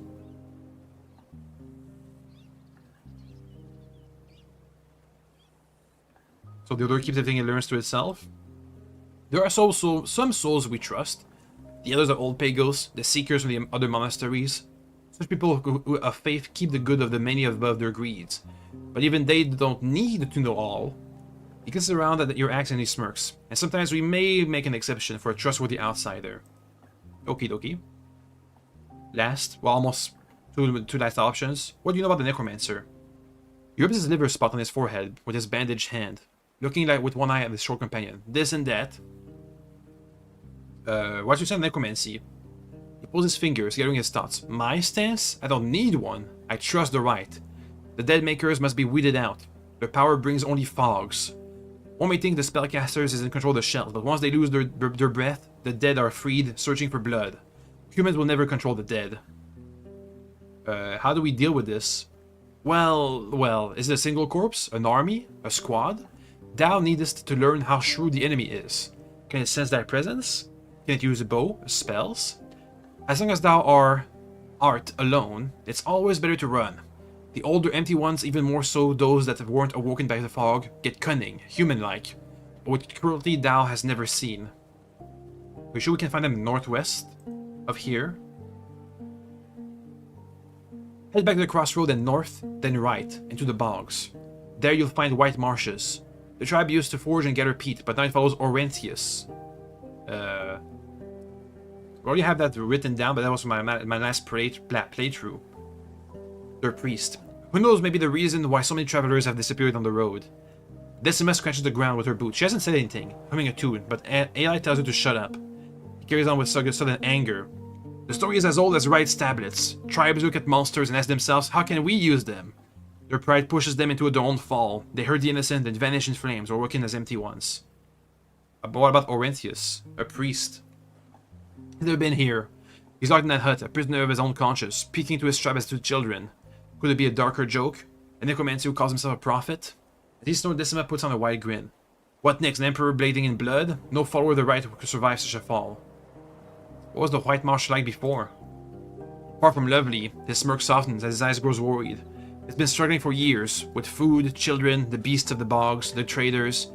They were strangers to us, even in the old days, when they used to join old Pagos in their pagan feasts. He looks at Decima, who listens to his tale curiously. But then the monks arrived, and that bridge went down in flames. When the missionaries reached the bogs during the years of war, there were already some wounds that could never be sealed, not even by a short prayer. And can you barter? Not today, not before the spring. Our order uses every bottle we make to help the sick of old Pagos, as well as to protect ourselves. We can pay you, or give you some stuff. He looks at the steel hourglass hanging from the wall. Taste softness, tools of murder, we shall crave not. One thing we lack are delicacies we could offer the sick and weak, but thou will not find such a thing in this sad land. Oh well. How much time do I have? What the fudge? Shut up. What do we have? 7 hours? We can head north. I might maybe be able to make it to White Marsh before the night. Most of the time you're surrounded by yellow meadows. The trees on your left get sparser, while the few lonely birches on your right still bear the signs of tapping, marked with knife cuts, tied with cords. Some of them still carry wooden vessels as if they were simply abandoned, maybe last spring, maybe before that. A few of the trees already dried out, and the winds managed to knock them down. As you get closer to the crossroads, the ground gets muddy. The beaten paths avoid the wetlands as much as you can. The screeches and hisses mix with buzzings of insects. As you reach a small pond, there are signs of blood on its bank. The air is moist and heavy, as the hint of rotting meat to it. It may still be early, but it's better to avoid the bogs when nighttime approaches. Such places rarely have fine roads. We're like halfway through the day. Bogs are darker than forest. Local creatures start the hunt up an hour earlier. 4 hours left. The trees and bushes are sparse here. We're going for the barren grassland. Some of them bear late summer fruits. A group of wayfarers is spread around a broken signpost, and the abandoned cart. They're skinny but healthy, and are standing upright. They're wearing humble, dim gambesons on top of their hemp tunics and pants, all of them worn, in some case undyed, while others are dark green or brown. 4 of them wear cloaks, carry lit lanterns, and are armed with spears, bows, and stone maces. Stone maces. On their necks, wrists, and belts, you spot small talismans. Fangs, bones, wooden beads, leather straps. Shut up, mosquito! It's not my summer car! Ugh. Shut up. There's also the 5th figure, standing a bit in the back, with lowered shoulder. Unlike the others, they're hooded, and in such manner that you doubt they can see anything other than the boots. Their clothes are shabby, torn, but your eyes mostly run to their club. A both as long as their owner is tall, and as thick as a leg, resting with one end to the ground. You get closer, and the person raises the weapon with just one arm. But another traveler gestures for them to stop, and they do so right away, freezing in place. Stand the saddle. The man behind the gesture doesn't even approach you, just nods. Bogs aren't safe for us, but even less for a stranger. Tis evenfall. Tis evenfall, and far from roofs. Better keep moving, you'll find an inn soon. You try to digest his thick accent. He's broad-shouldered with a large belly, but the scars on his face sculpt an image of someone who's earned their share of food with many skirmishes. He doesn't reach for his weapon and pushes one of his companions closer to the cart. He kneels by an empty box and looks inside it. The man observes you with little curiosity, holding his lantern high in the air. Nice place for a camp. The air is a bit smelly. He gives you a piercing look. Stupid talk. No soul makes a fire here. And it's not so bad, the air. It means the wood breathe, grow. What'd be bad years without the smells? He looks at his companions, who simply shrug and spread to take a look at the cart. All but the one with the both, who doesn't move an inch. I have no time to loaf and no patience to bother. You need something, be quick. Are you from around here? Pretty much so. And you're new to these roads. You know our home? No idea. White Marshes, 'tis there. He looks at the crossroad leading east. Bugs in my ears. An old place, plenty of stories there, but they rarely reach the ears of strangers, especially these days. How can I reach this place? It's not so hard if you have bones or food with you. Right down the road, turn left, and take a gift to Tirsus, the warden of our peat fields. Tirsus. Tirsus? I mean, they have peat. I haven't said Tirsus. I haven't heard anybody say that we're trading for peat, but peat is a good fuel. Tirsus. One of our peat fields. He opens the creepers for you. Seeing you look, he carries on. They're on the right path, the one that leads to the village. What are you using peat for? What else? Fuel, bricks? We should sell it. Some plants needed in the soil. He then stretches out and gets close to the signpost, using his spear as a walking stick. Well, stay safe, stranger. He raises his voice and addresses his companions. Wasted too much time on this froth. Time to get back. Just prepare their own weapons and join the guide. The one with the boss stands silent, until a gentle gesture commands them to follow. They keep up with the rest of the group, dragging the club behind them, with remarkable strength. I could spend a few minutes here foraging for wild plants, but I don't wanna. We're kind of short on time, and we don't have any location to rest in. So this way should be... I can forage here. This way should be white marshes. I might make it before nightfall. You're not used to the scent of the bogs, but you weren't expecting them to be so gentle. The humid air... 4 hours. The humid air makes you think of the smoked meat, and even though you ride by a few rotting carcasses in animal droppings, just often you cross tiny meadows of pink, yellow, and red flowers. The Norris tell stories of never-ending wars between the swarms, insects, frogs in their hideouts, snakes lurking on the purple grass, birds patrolling both the water and the sky, and the saurians preparing to strike from beneath the surface. You can't separate the sounds of the living from those of the dying, if they're even different at all. You reach a boulder in the middle of the road on the edge of a large pond. The road splits from here in 2 directions, but the only smoke you see is the southeast. We're told to head east first. Uh-oh. The road takes you to the edge of the wood. A few trees have found lucky scraps of soil but towering above the water, while others, shorter and not as lush, have roots... While others, shorter and not as lush, have roots sunk into the pond. Some of the plants were felled by the tools, so the route itself isn't so dark, while the few sunbeams getting through the weaker branches on your left are surrounded by dark swarms of insects. Help me! Help! A sudden cry, as well as screams of pain, reaches you from beneath a tree. A woman or a child. Let's try and spot them. Among the green and red leaves, you don't see any unusual colors. Come to think of it, but there's but a few creatures in sight, other than the flies and mosquitoes. The dark winged birds are quiet. The sparse toads let out sporadic, tense croaks. Grab my axe. You lean towards the pond. It's cleaner than in the other parts of the bog, allowing you to see the bottom. Parts of it are still more than knee-deep, and the sulfuric odor makes you step away with a frown. The brownish color can't hide all the bones and plants remains that are sticking out of the bed. I'm not gonna take off my armor. It's gonna get dirty, but that's fine. Rush. You get slower with every step as your pants and boots are soaked in water and mud. The cold water makes you shiver, and the sulfuric odor makes you glance at the animal bones sticking out of the pond bed. The voice doesn't stop. You gather your breathing and move forward, disturbing the sediment so much that it forms a cloud of mud after every step. You run into the trees.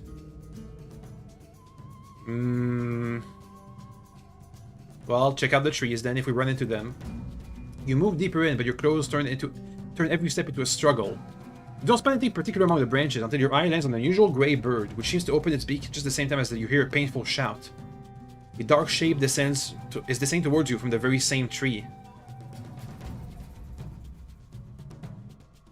I catch it, I strike it, I jump away. I examine it. Strike it! The axe you brought north may not be too elegant, but it cuts the air with ease, sticking to the beast's shoulder. The blood splashes on your hands as you step away, avoiding the pounce. The dark creature plunges into the water. Take a look at it. The cat's legs are bent, ready to jump. Wide and muscular, its eyes staring at you without a blink, are round and yellow, with pitch black irises at the center. It's waist high, with its chin hanging just above the water, and a jaw that could bite off your limb in a heartbeat. It has short hair and whiskers, and a nose as big as your hand. Even without the dirt, it's almost black, with glimpses of yellow that form a rose-like pattern on his side and dots on his head. It's like a backwards jaguar. Instead of being like yellow and dark, it's dark and yellow. You can't see the creature's pass through the now clouded waters. The cat lets out a growl, like a saw cutting a log. With a deep wound in its shoulder, it raises its legs slightly. The druid did warn us that we should try and scare away these cats. Take a defensive stance. Ugh! My armor took a hit. When you hear the flipping of wings, it's already too late. Bird talons sink to your shoulder, and once you get distracted, the cat darts forward, reaching for your thigh. You hear the first strike, but then it pushes your stomach with its huge paw, cutting through your armor. Who can reach it with your blade is already out of your range. Your gibberson keeps you in one piece. The grey bird also flies away, now circling around you, gracefully avoiding the tree trunks and branches. It has a red tail and a short, curved vulture-like beak. It growls just like the cat did a moment ago, and you notice that the human scream has disappeared. So it's 2 against 1. Whoa, whoa, whoa, whoa, whoa. I didn't mean to take that option. What happened? The cat looks into your eyes. As it moves forward slowly, its blood mixes with a cloud of dirt. Its companion seems to keep a larger distance than it did before. I attack the bird. You wait for the bird to dive at you, then take a swing and using your time to get further away from the cat.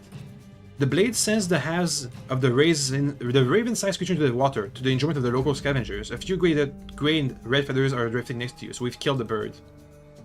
I raise the axe and look at the cat. The cat roars towards its dead companion, then looks into your eyes. As it moves forward slowly, its blood mixes with the cloud of dirt.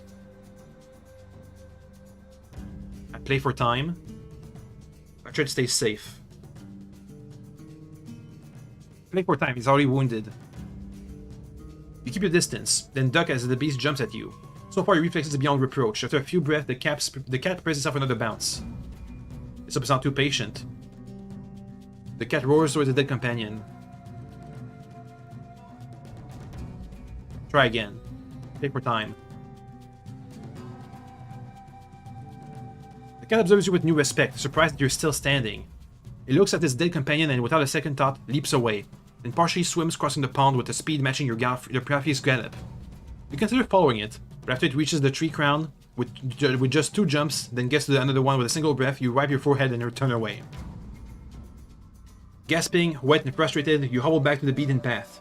Rose seems worried, but you don't have enough patience to bother with its fears right now.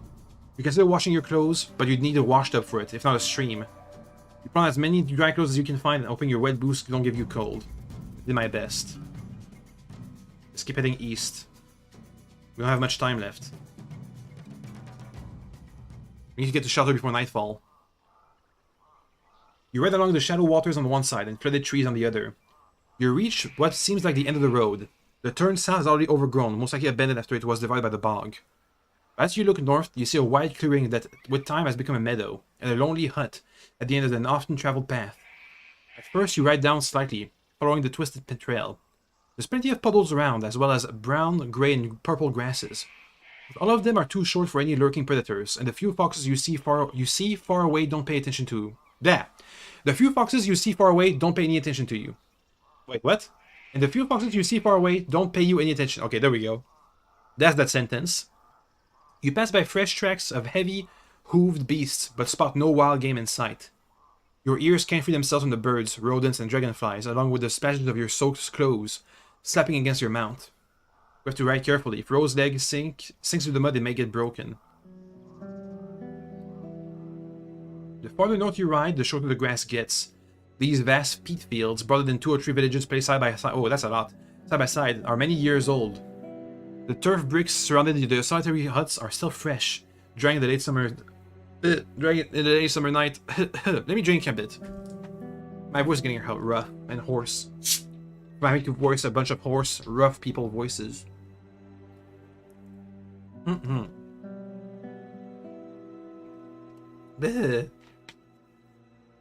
The scent of this area is like that of no bog you've ever encountered. Instead of being a sublime aroma of healthy soil, it's intense, sulfury, leaving an almost sour taste on your tongue. The short scrap is dripping water, like a running sword to the earth, carved with spade and muscle. The house, made of birchwood, dry turf, and a blanket of soil, is a structure you're not too familiar with. We imagine its interiors are much smaller than they appear to be. It's like a reverse video game house. It's smaller on the inside than on the outside. The walls are a few feet thick to keep in the warmth, and such roofs tend to get soggy until they collapse after a decade or so. What kind of roof? A turf... a blanket of soil. So it's dirt. It's a Minecraft house. It's got a wooden door, some dirt bricks, and a dirt roof. The only soul inside is sitting on the bench, stuffing its mouth with fistfuls of green leaves that he takes out of a small basket placed on his knees. I choose myself, and for now stay in the saddle. Our Gambison is currently trashed. Still chewing, he mutters something in response, then shakes up his hairy head, swallows, and pulls the basket away. He stands up and takes a single step forward, approaching the edge of the scarp. His arms are entangled by green creepers, longer than he is tall. They rub against the ground after each step, and judging by the way they occasionally twitch, they're very much alive, even though we can't see where they originate from. Leto, the Roadwarden, he repeats, this time clearly. He moves his sealed lips left and right, as if he's tasting your name, still not sure if he should swallow it or spit it out. Bathing in the bogs, I see. Amongst your wet clothes. Your face familiar, but not this. He points at your mount, staring at it for a good minute. His voice is quiet and young, not older than 30. If you were standing next to each other, he would almost be a head shorter than you, but for now he towers over you. He has sunken cheeks and sloped shoulders, and while his grey woolen robes was never pretty, it's not close to being a rag, and his sandals reveal long toenails. A little bit more closely. His eyes are brown and dark, as the grass of this very bog. His left earring is made of a tusk and a feather, while the right one is an hourglass made of silver. The broken wing makes it at all times tilted under its own weight. The leather strips on his wrists and ankles hold beads, pieces of amber, old game dice, and tiny skulls of birds and critters. Even more cords are hanging from his neck, some of them so long they reach his stomachs. They carry countless amulets, some of them, that must be the warlock. They carry countless amulets, some of them torn, dried, shabby, or fragmented, and you spot among them small boxes made of wood and bone. These are leather pouches which hide even more secrets. Were you here before? Mayhap I dreamt you in my sleep. His voice looks at our absence. Ipso Amtursus, the turf warden. He seems to be in the jokey mood. I run my eyes over to the wet scarp. Should you award your home out here? Out of here? The earth beneath is going to collapse. He huffs so loudly that the walls of amulet on his chest jangles and rattles, and even most after he shrugs. The pause he makes between both of these gestures is unnerving. We move these brick north every spring. Don't teach a peat farmer about bogs, Bill the Warden. Without another word, he stares in the distance, just to be sure you look around. There's no other soul around you. Oh, I found a ruined village scrap of land that may be cursed, but I'm not sure how to examine it. Ah, and you're saying the rest to the north isn't cursed? He lets out a chuckle, but seeing how you still wait for his advice, he raises one of his creepers and, looking at the distance, scratches his head. I have no cure for that, but ask Eudisha, the witch from the other side of the wood. Did I mark down Eudisha's name? Have I asked Jason about them? I don't think so. Let me write it down. Eudocia is the enchantress in the east that we've heard about many times. Have I not written that down? No, looks like not. Eudocia. Okie dokie. The witch from the other side of the woods, far east. Mayhaps she has a wand or something. Do you live here by yourself? Yup, warlocking, peddling, guarding turf. My tribe dug out what they can this summer. I just keep dragons away from squashing the bricks. Your eyes turn west, following the man's raised fingers, and you indeed notice a distant trail of massive, tree-fingered footprints, not turned into small puddles. They're as long as your torso, with pointy claws on which appears to be broken at its tips. Can you sell me anything, warlock? He eagerly smiles and steps away, reaching for the doorknob with his right creeper. So he's using his plants as arms. Odds and ends, want to buy a hook? Venturers love this, and I've got it for cheap. It doesn't give you time to respond. On most day, I brew a mix of stuff stuffs, poisons, and medicine. If one's desperate enough to cross the bogs for it, I have one that withers plants, and one that kills worms and bugs, and one that keeps flies away. Keeps the insects away so I can have a shortcut at the river. Bug killing, a bone hook, and withering dust. That's expensive. I only have $2. No, I should keep it. But he has many things we can buy. We don't have much time to chat. We should come back late tomorrow. Is the way to the White Marshes? Both the opposite and quite so. You took the left turn away from the village, but you wouldn't reach it that way. The path is sealed and I keep it that way.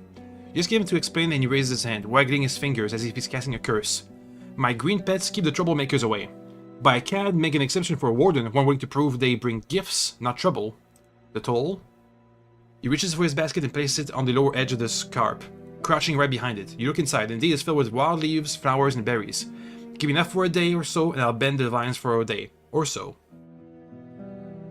What about the dragon bone? What do I do with it? Chew it like an auroch? So I can pay $1, or I can give him some food. Pass.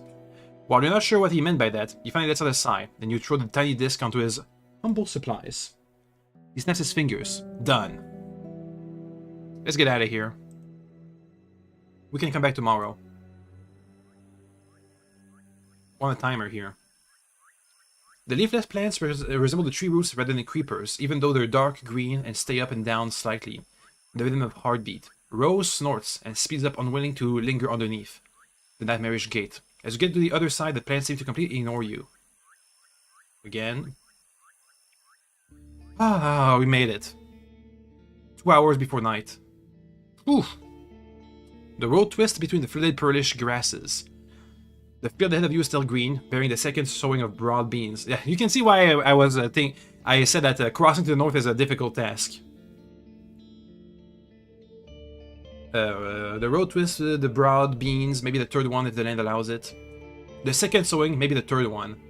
The workers ignore you. Some of them are nothing but bones. Some carry scraps of flesh, wearing them like forgotten rags, and others look almost human, as if they were awoken right after death. Most of the witless shells move around piles of soil, carry wooden logs, or dig in the ground with their bare hands.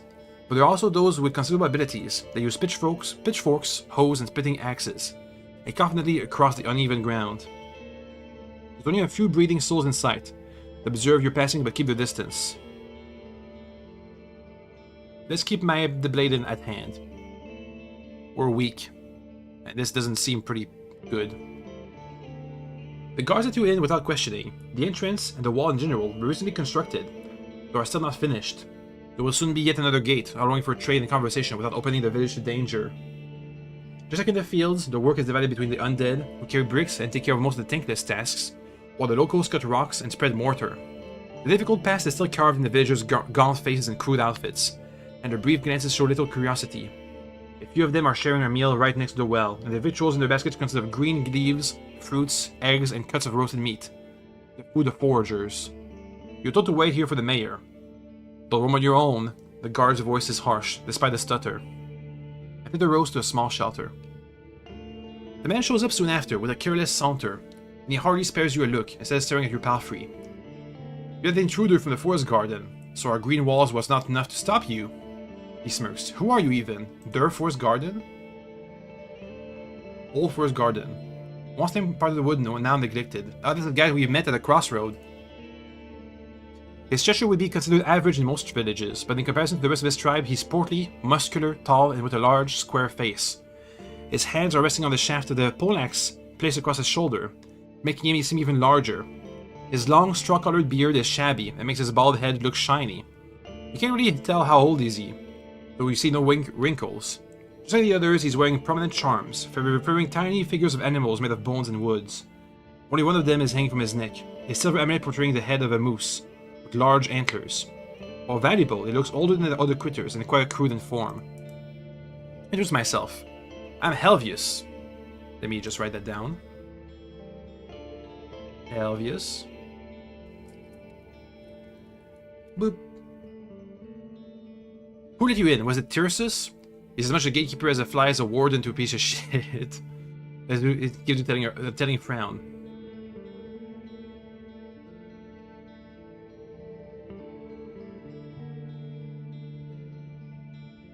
I can't make a joke. Who knows? Every time I make a joke, it doesn't go well. Who knows? I half whisper. Maybe I got there all by myself. Chop those creepers into a salad. He stares at you for a good few breaths until your smile makes him shake his head. Don't play a monkey with me. These bogs have been our tribe's home for years, as well as all the things growing in them. We gave them their shape, and we need those city folk to push their will upon them. He starts to twist his wrists, spinning his weapon slowly. Take a good look around while you can. White Marshes isn't for strangers. The turf houses are old, covered with lush grasses and flowers. You can imagine any large family fitting in, so it's a bunch of Minecraft houses. They're all dirt huts. Well, they do have wood, like wood entrances, but they're all dirt roofs. The turf houses are old, covered with lush grasses and flowers, and you can imagine any large family fitting inside such small, one-chambered huts. The alleys are so narrow that only one cart could squeeze through them at once. Your boots have sunk into the mud, the square is covered with deep boot prints.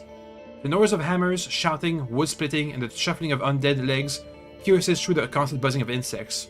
Rose snorts, hunting down flies with his tail. There's only one elder in sight, and he's observing me.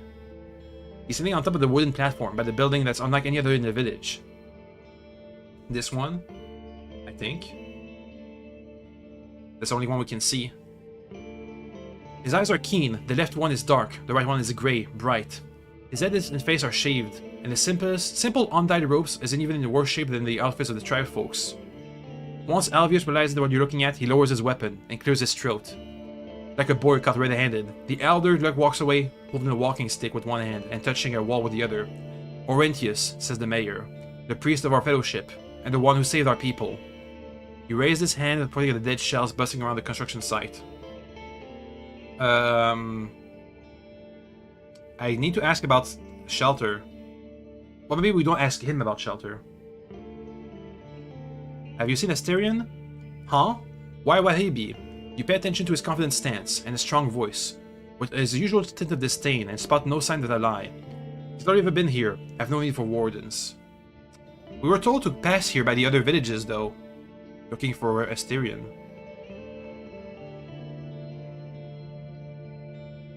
You say you know nothing about Asterion, but people claim he had strong ties with your tribe. Alvius begins swinging his axe left and right, the heel of the half now resting in the mud. Trying to recall the past, he makes a puzzled frown. Know what? I was told he met with our warlock often. Who knows why? Ask him if you must. Yeah, we'll talk it later. Do the undead not bother you? You used to listen to stories about them as a kid. He nods for you to follow him. But Orentius taught me they're no different than boars in fire. He dashes forward and swings his poleaxe, bashing a skeleton's shoulder. The arm sinks through the mud, while its owner, a bit awkwardly now, keeps trying to climb up a ladder. Alvius bursts into laughter, and the locals look away without a word. See, he continues, leading you back to the way. All you need is control. Look here. He points at the dead shell with remains of flesh on his chest and head. There's a white and brown sparrow sitting on his shoulder, preening its feathers. Even the beasts know that they've got nothing to worry about. The awoken are now like they were yesterday, like they were in spring, like they were a year ago. Leave worrying about them to idiots and unites. Well, we're here to make this place part of the city, and they're gonna have to eradicate necromancy. I hear what you say about the awoken, but your tribe used to be strong without them. So what, Warden? What was 10 years ago, ain't. Isn't, ain't what is, ain't what, and what, bleh. What was 10 years ago isn't, and what isn't. Doesn't matter. We need to trade and the others pushed us away. Won't let them choose for us ever again. So 10 years ago is when the ruined village was destroyed. Can I speak with the priest? As he stretches up, the moose head on his chest bounces enthusiastically. You and many others, but he's swamped by his work, and we've enough stress in the shadows already. If he decides you're trustworthy, he may speak with you at once, but why would I even ask him? I want to meet him. We're here for you to amuse your nosiness, he raises his chin. Ride to that city for yours and ask sailors to tell you stories. His voice is dripping with disdain. Can you tell me about your city? Don't bother, don't bother. Both us and yourself. The tribe's been taming the dog for 5 generations by the fields. He moves towards the gate, as if he had no opportunity to see them before. Our firm a few seasons ago, thanks to Orentius. We used to live on berries and meat, selling peat and timber, but soon we'll need no outsiders. After all these years of feeding our blood to Saurian leeches and merchants, better days are coming. We made them come, and we deserve them. So it's only been a couple seasons since they've had fields, huh? He finally wipes his blade with his thumb, then clears his throat, if the rights allow.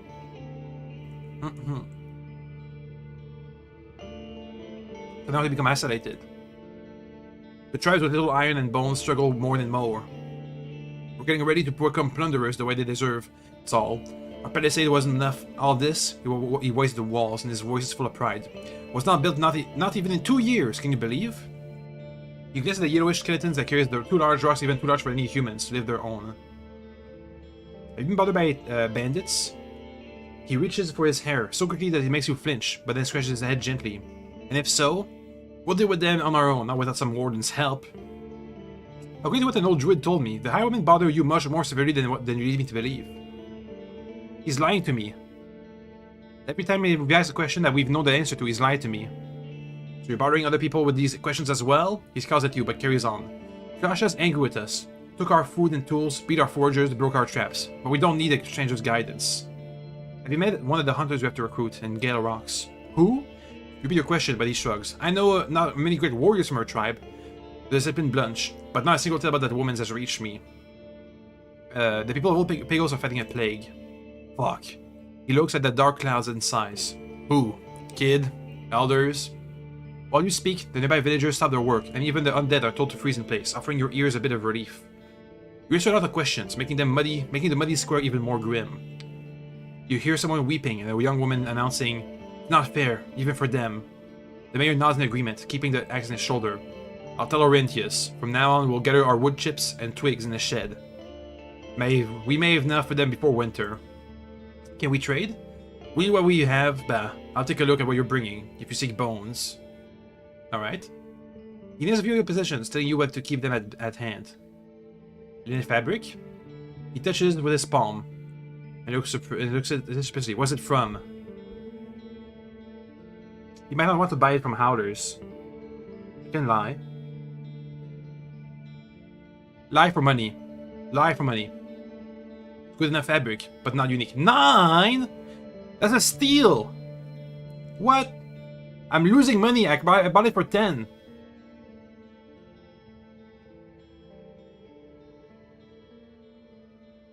It's a ripoff. I mean, for one bone for 3 of them. I think we bought 5 for 2 bones. This place is poor. At least they won't buy what I have.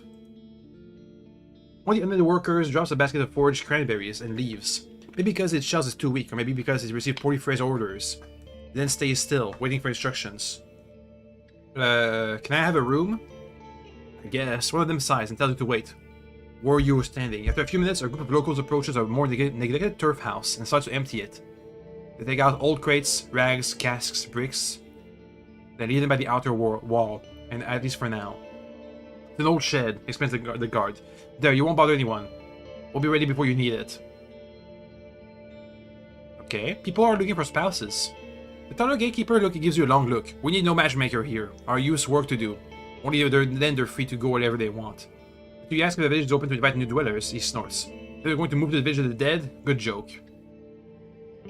Well? The locals observe your hands carefully while you're drawing into the water. After you quench your thirst, you try to wash your face and neck.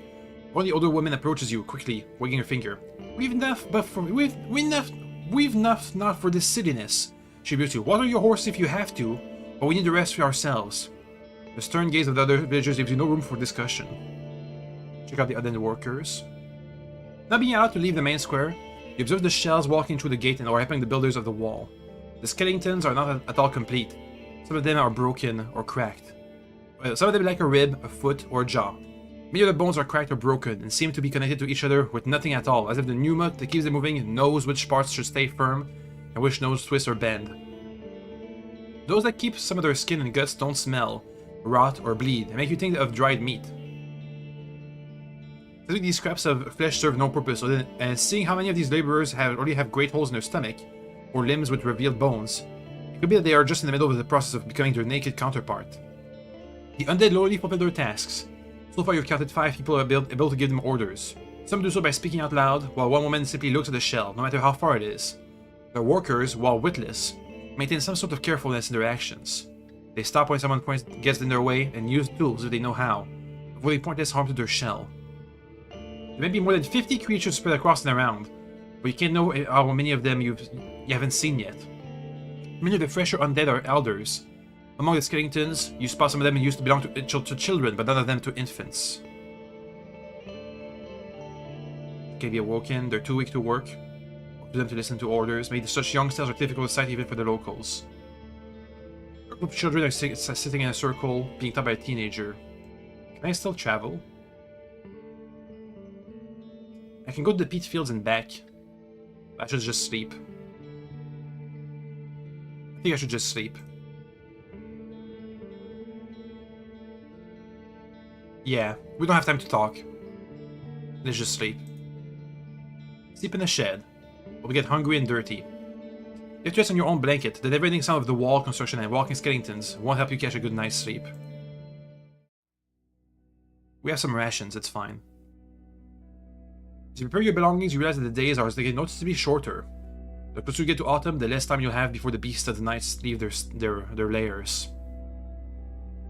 But that won't be that bad, but better make sure not to waste too many hours. A persistent shouting voice wakes you up.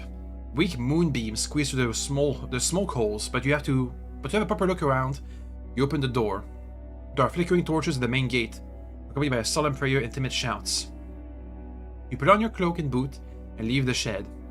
A few of the locals, dressed in their regular worn and muddy clothes, surround a large group of undead, touching their half-rotten limbs, revealed rib cages, emotionless heads. A hooded woman sonorously, singingly begs for the right's guidance and protection, but you don't pay much attention to her words.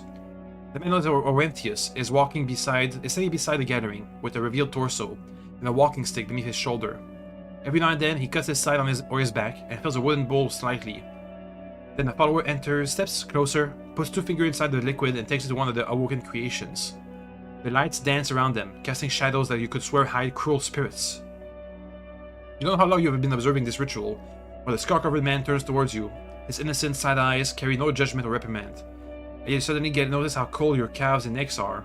Autumn is surely getting closer. You wade through the mud. Fanatics. What happened to them that they'll feel justified doing all of this? Not only do they awake the dead, but they use blood magic. If the United Church learns about this, they won't let it go.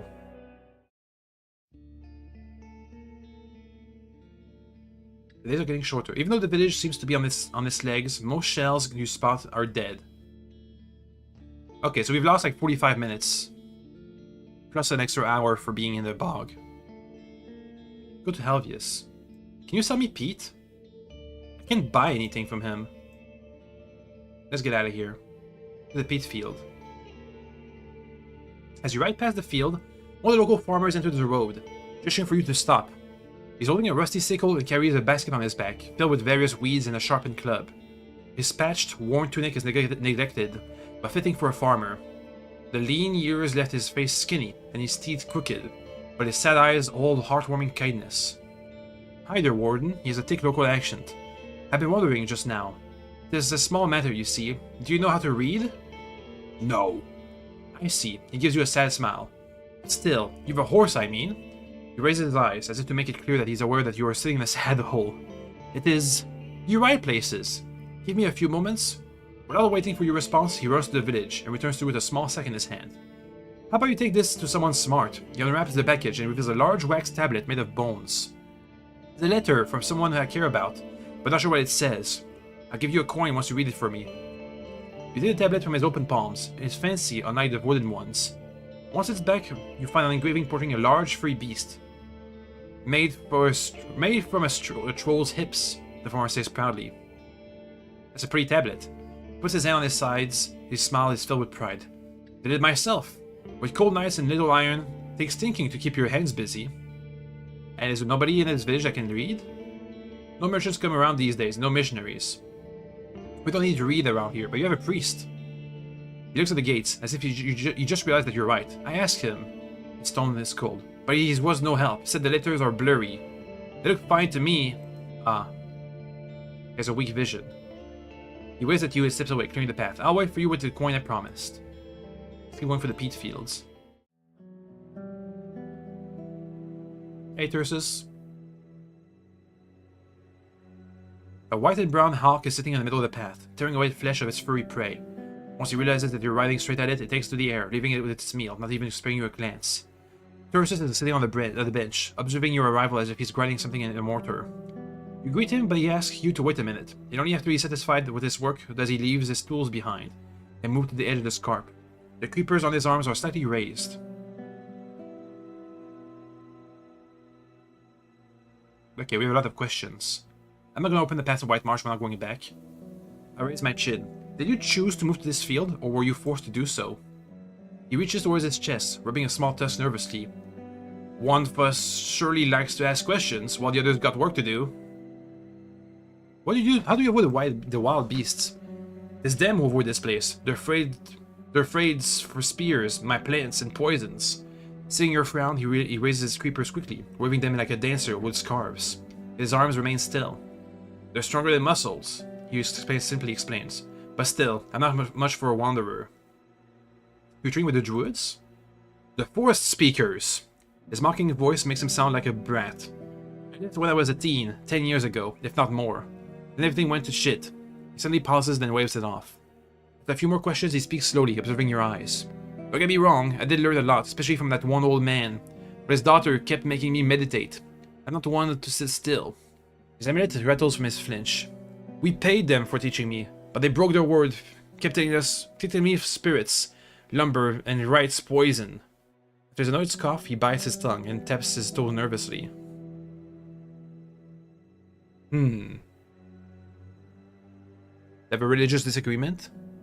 Yes, about the old man, but Tirsus runs out of patience. I don't know the one with the real gift. He got all the ceremonies, yet was arguing with others all the time. I don't care. He was good for nothing, like all of them. I can do you a favor and give you a message to the druids. Such a waste of thoughts. This bunch, his angry looks is at odds with his hesitancy. I'd rather talk to the rest for the bogs or even. He leaves you, staring at the smoke coming from his home on the horizon. For a long moment, his creepers rise up tensely. No, I've got no words for the forest speakers, but they do have my stuff. I pay you for bringing it back. Stuff? Things I left behind when I snuck out of that monkey house. For reasons. I laid them all back, but one more than the others. Just some polished twig. My old wand. A pause marks the moment he realizes the stupidity of his lie. My old wand. Why would they keep your stuff? Beats me. But a year ago, a caravan where they from there stopped by, looking for the mushrooms from our bogs. Before they took their noisy boots out of there, one of the guards cried that he'd break my baby wand, make me pay for the time I cracked his nose with a branch. He plays with his amulet, as his eyes avoid yours. It was a mistake. I was still learning. How are you gonna pay me? Are people like you? Are people like you, he says with a little kindness, in need of healing potions at all times? I could brew a small one. I could spare you a few coins instead, let's say. One for riding howlers, one for talking with the druids, one for bringing my stuff back. Three coins? Sure. How was the howlers dead, Del? I left, didn't I? Or rather ran away. Can't handle their looks, their tone. They did better than us here, and didn't let me forget that. Any tips not to talk to them? Can I tell you how not to talk to them? Don't laugh. Don't look at them. Don't tell the truth, just bow and repeat how honored you are. They're sparing as much as a glance. You don't seem to be using a wand right now. No need for it. Their creepers point in your direction, swiftly tracking the movement of his shoulders, as if they have their own eyes. I need no teacher, no masters, no breathing exercises. So why do you need this? He rubs the ground with his heels, observing his dirty toes. It's mine. I deserve it. Is that why you were sent to the woods? You couldn't control your pneuma? Not much talent for spells in our blood at White Marshes, he says nonchalantly. With no one there to guide me, I heard a few kids before I figured things out. Seeing your raised eyebrows, he continues, cautiously. Some tribes are just like that. Young ones, especially. Give us 3 generations more than a mage or 2 from the outside. Art needs to grow. Okay, so we have a quest for his wand. Is Pete really worth constant overseeing? He looks at the nearby bricks and frowns, as if seeing them for the first time. Sure, kind of. I think. He's gonna tell you about them, but yet it's the others who harvest it. I meant to pile up I meant to pile it all up into rickles. He puts the small dolmen-shaped structures, but I'm always so busy. He grins. He's what the turf is good for. He starts tapping his toe. You can build with it, you can burn it, add it to the soil, and it's great for smoking meat. We used to dig it slowly and barter for stone and timber, but we changed our ways. Okay. Balesterian? Know what? I may. His amulet rattles after a triumphant announcement, but he then looks at the clouds in the distance, ready for him to carry on, but to no avail. Wait harder. Not to himself. Didn't notice it's been so long. Fall's almost here. Do you know where he is? Well, it's not my place, that's for sure. To prove his point, he raises one of his creepers and opens the door. But from where you're sitting, you see mostly the cold of the fireplace and the darkness behind it. But do you know where I can find him? Yup. At a monster's lair, most likely. He made his eyes. Tell me what you know.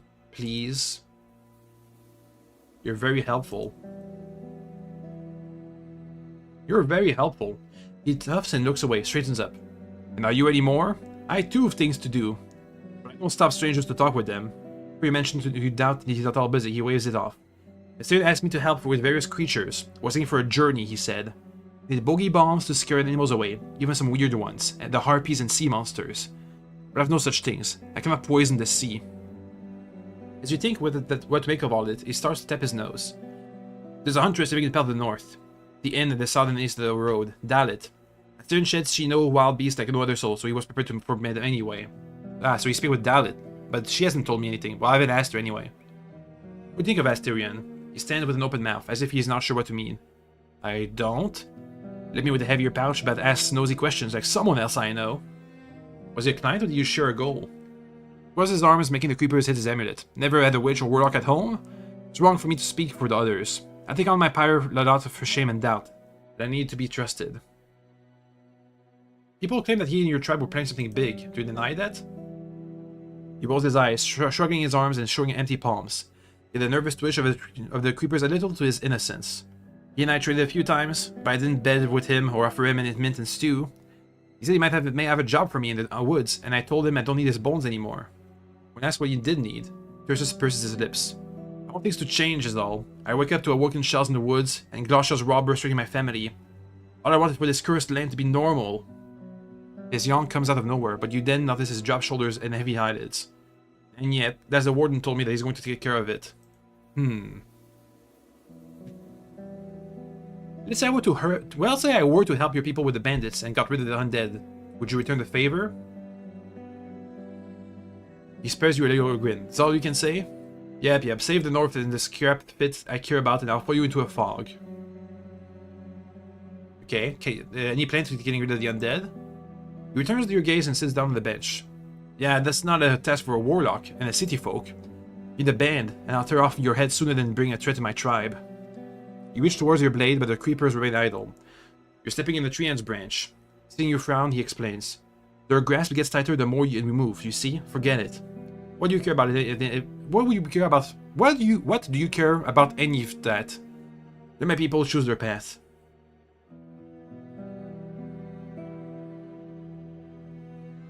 I can do a personal appeal. I know he wants them gone. Come on, Thyrsus. You as well as I do that this is wrong. He huffs. I've had enough people who do what they feel like doing. Are you risk that shadow? What I want is my tribe's safety, and the undeads are dangerous. So I argue with Orentius. But that means not a thing to him. What's your plan once you get to him?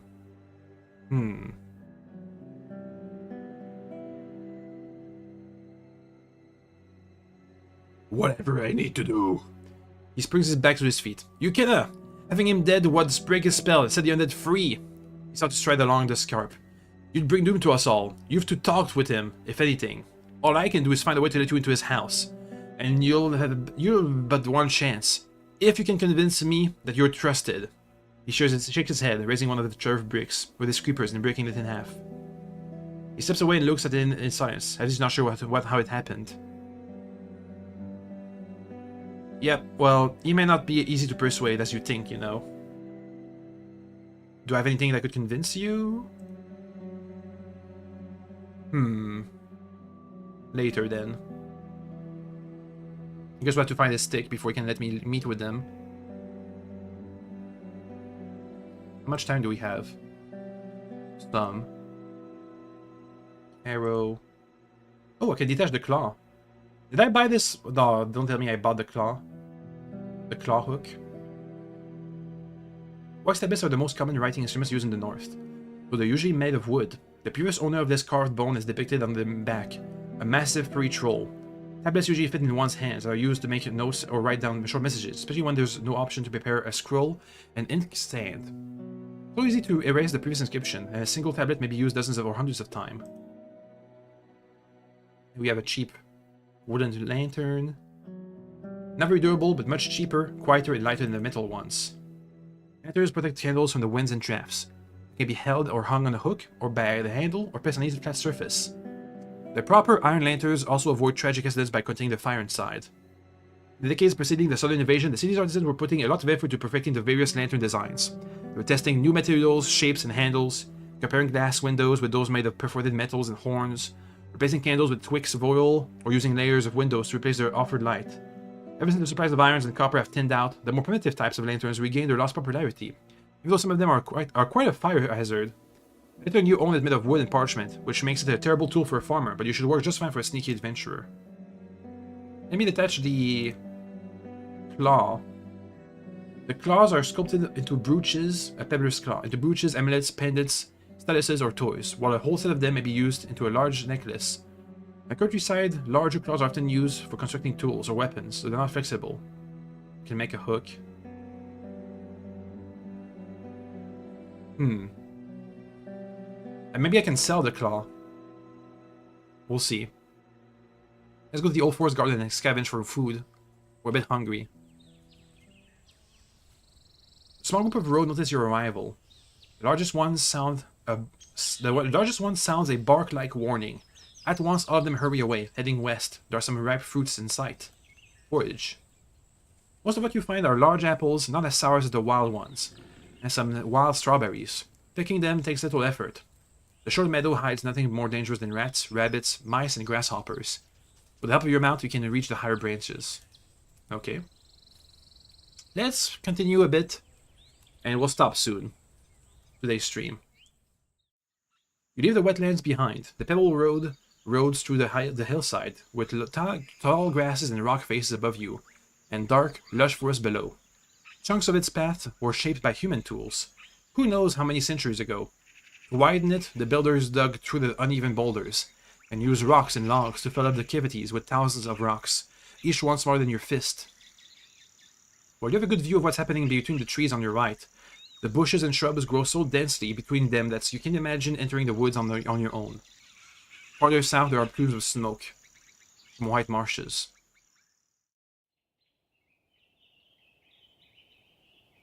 At the top of the hill, you reach a stone wall, a quiet place with no smoke coming from behind it. You look inside and see the glimpse of a peaceful ruin, while the main road is beaten and easy for hooves to trot. The destroyed gate and the remains of the front yard have almost been reclaimed by the short grasses. You seek any suspicious movement, but the place seems to be free of inhabitants larger than Falcon. The air is fresh and the wind shakes the tree crown gently. Enter the yard. The hamlet could be a hunter's shelter, a military outpost, or a storehouse for traders, but you spot no fresh human trails. The damaged door and the gate are years old, soggy and moldy, and judging by the squirrels and birds and animal feces you see in the grass, this place is but a part of the wilderness. The roof collapsed only a few years back, turning it into food for mushrooms. The outer walls look generations old, but it used to be maintained. Some of its materials came from different times and areas. Go inside the building. It's a simple chamber, with no furniture that would explain its purpose. The fireplace is buried beneath the roof. You inspect the walls made of hundreds of small rocks dressed with a chisel. The trash is heavy from moisture. You push it with your boot. What starts a commotion among grey, disoriented bug. Removing the rubble would take some effort, but for now it doesn't look like there's anything of value left behind.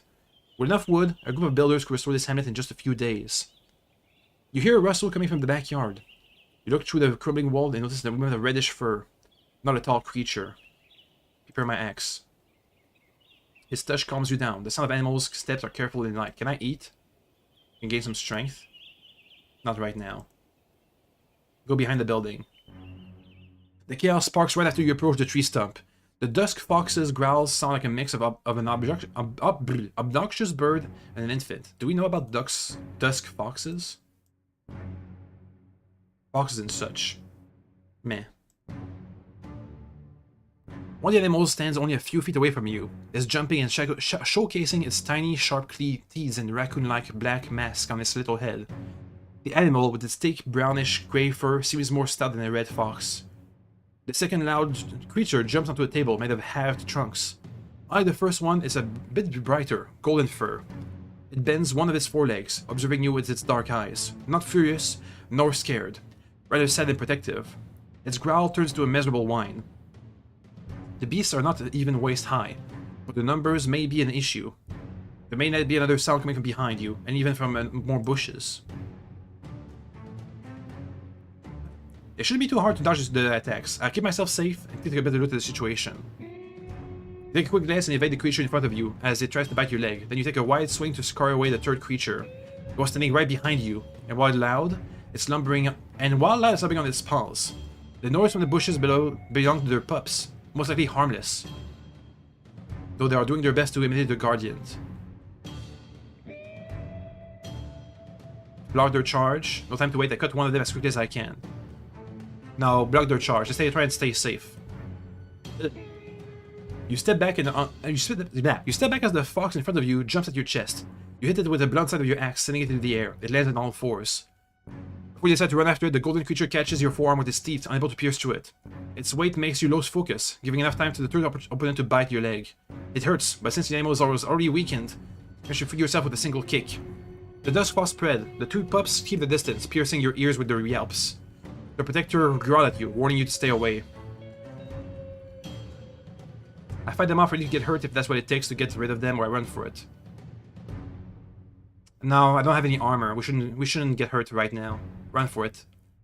You pass the weaker fox and run towards your belongings, encouraging the beasts to chase you all the way to the gate, as they growl with determination. For now, they stay in the shelter, filled with pride. I can decide to stop trying to kill the fox. I can go back, but let's travel away. We can come back later once we have our armor fixed. You're squeezed between the hills and the forest. The only larger beast you spot is a single saurian basking on a boulder, lazily observing you from a safe distance. Your ears catch the howls coming from the north. From the north, long and loud, as you keep an eye on the rock ledges. You almost miss the drastic shift in the landscape. The forest turns into a lake, and the few plants growing next to the road mostly bear fruit. The road is not as reliable as it was in the hills. Part of it are a bit muddy, and the puddles disturb your ride. The locals will maintain it before it gets rolled by the rake. By the blah blah blah blah blah. The deep, loud yells of the howlers are piercing your ears, concealing any other sounds in the area. Let me drink a bit.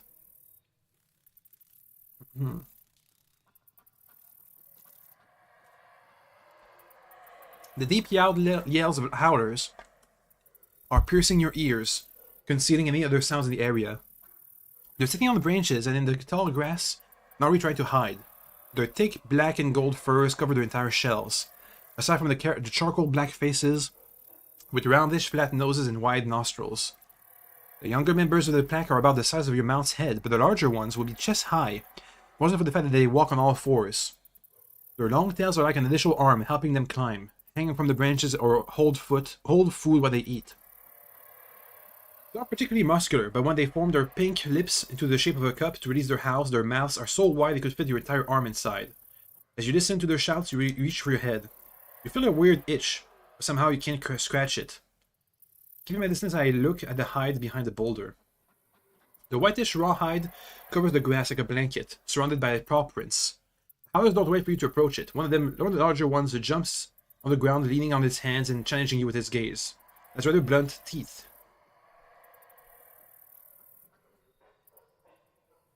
I shouldn't fight. Try and scare the howlers away. I don't have anything to plug my ears with. I should, howlers have lethal howls. I shouldn't fight them. I can set up a trap. You place the basket on the ground and you grab a bowl. You attach the trap. So now we have a fish trap here. Let's move along. We'll come back once we have something to plug our ears with. Hey! That's my intro music. It comes from this location. The lakeside is filled with the chirping of cicadas and crickets, as well as the roaming of beasts from the northern hills. Farther down the road, you see tall yellow grasses interwoven with flowers and bumblebees, while the peaceful water shines just as much as the wings of dragonflies. This road is often traveled, and the clatter of hooves carries far. Thanks to the vast field of view, the creatures hiding in the meadows are unlikely to jump on a monster as large as a rose. In the distance, you see a palisade and a large building, set on the side of a crossroad. Once you get closer, you hear a conversation from behind the wall. Two men are arguing about if they really just heard a horse. There's no signpost, so I better ask for directions, or maybe they know some useful rumors. I prefer the useful rumors, maybe people can pay for that. Actually, Tice, the mayor, will pay for that. Rose carries you towards the open gate, on its own, welcoming your opportunity to rest by pushing out the air loudly through its nostrils. A nearby wooden pen won't offer much space for a horse, but should be enough for grazing a nap. As you dismount, 2 men get up from the front stairs. Their clean-shaven faces reveal that they're in their early 20s. The first one is taller than you, broad-shouldered, and wears light brown pants and a dark jacket, both then made of leather. With an inviting smile, he gets up and moves to open the enclosure. His steps are heavy and slow, but every movement is marked with care, ensuring he won't knock anything down. The second man looks a bit different from his colleague. It's the sun from the moon. He's unusually short and wears a heavy cloak, made of black fur, so large it could cover his entire shell. He opens the door of the building, hides his hand, and peeks into the room. Foggy! His voice is shrill and unconcerned. Oh, Foggy! Foggy! Foggy! A messenger comes! Let's write that down.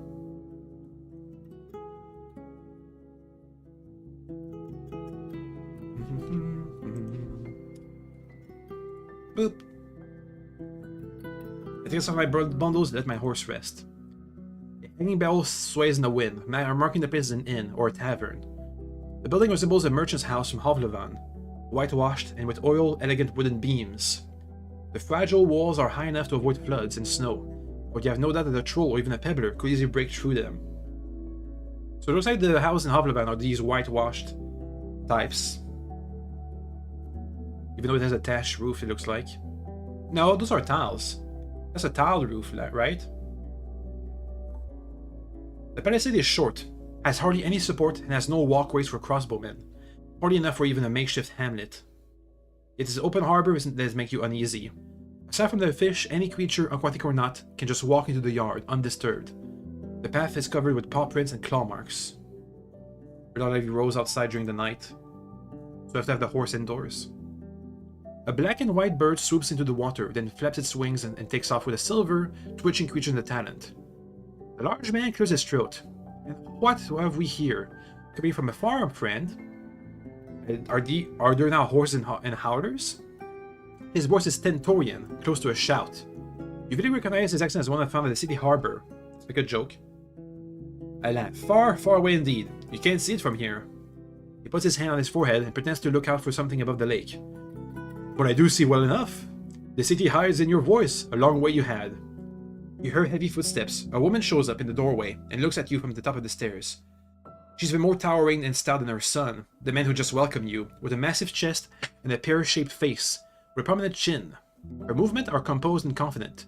She may be older than 50, with a mixture of grey and dark blonde hair. She has only one arm, the left one, notably muscular, with a hand so large it could likely chop off Rose's head with a single strike, or crush yours like a berry. Through the slit of her robe, made of creamy worn fur, you spot her trunk-like legs. She runs her eyes over your blade, armor, and mount. Her lips form into something of a smile, displayed by the scars that run through her mouth. The tall guy looks a lot like her. He spreads his arms, forming a chain between you and her. Meet Foggy, my friend. Ma, the rider has come to us from Hovlevan. Such a long way. His powerful voice turns timid, and he keeps turning his head from left to right and back. I bet you're hungry, eh? The woman looks at him with amusement, then glances at your palfrey. Her voice is hoarse. If you're after food... no. If you're after food... I think that works. If you're after food, I hope you know how to hunt. The land here is barren for us, but it's a feast for boars, squirrels, and sparrows. She vaguely stretches out her holy hand. What brings you to Foggy Lake, love? Just stopping by?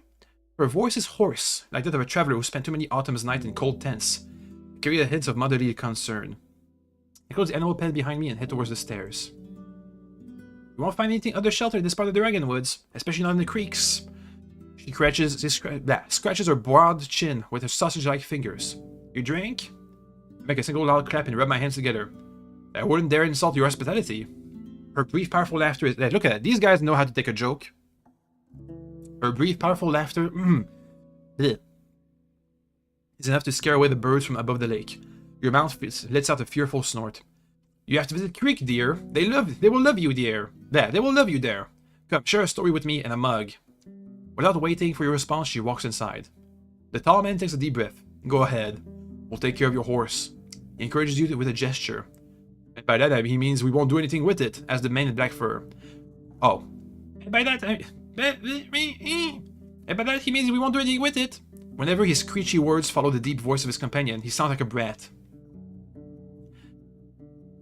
We won't be feeding or washing beasts that aren't going in a stew, but we'll keep an eye on it. They find new spots to rest, the side of a boat and a stool near the palisade. Hello, Rebellion. Hi. Let me drink a bit. Gotta rest my voice. We're gonna finish the stream soon in this place. It's been a couple hours. But we have more to explore.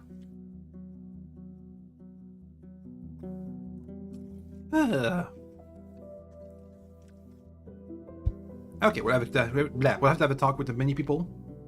What is this game about? I'm glad you ask. As you can see, it's a text-based role-playing game. We play as a Roadwarden. Our job is to travel the roads of this countryside and maintain these roads. It's a very harsh universe, full of monsters and fantasy creatures that make the roads quite dangerous. So not only do we have to take care of the roads and make them open, we have to do some jobs with the villages who all have their needs that need to be met. And we have a secret agenda. Currently my character's secret agenda is to... Where can I find that? We have to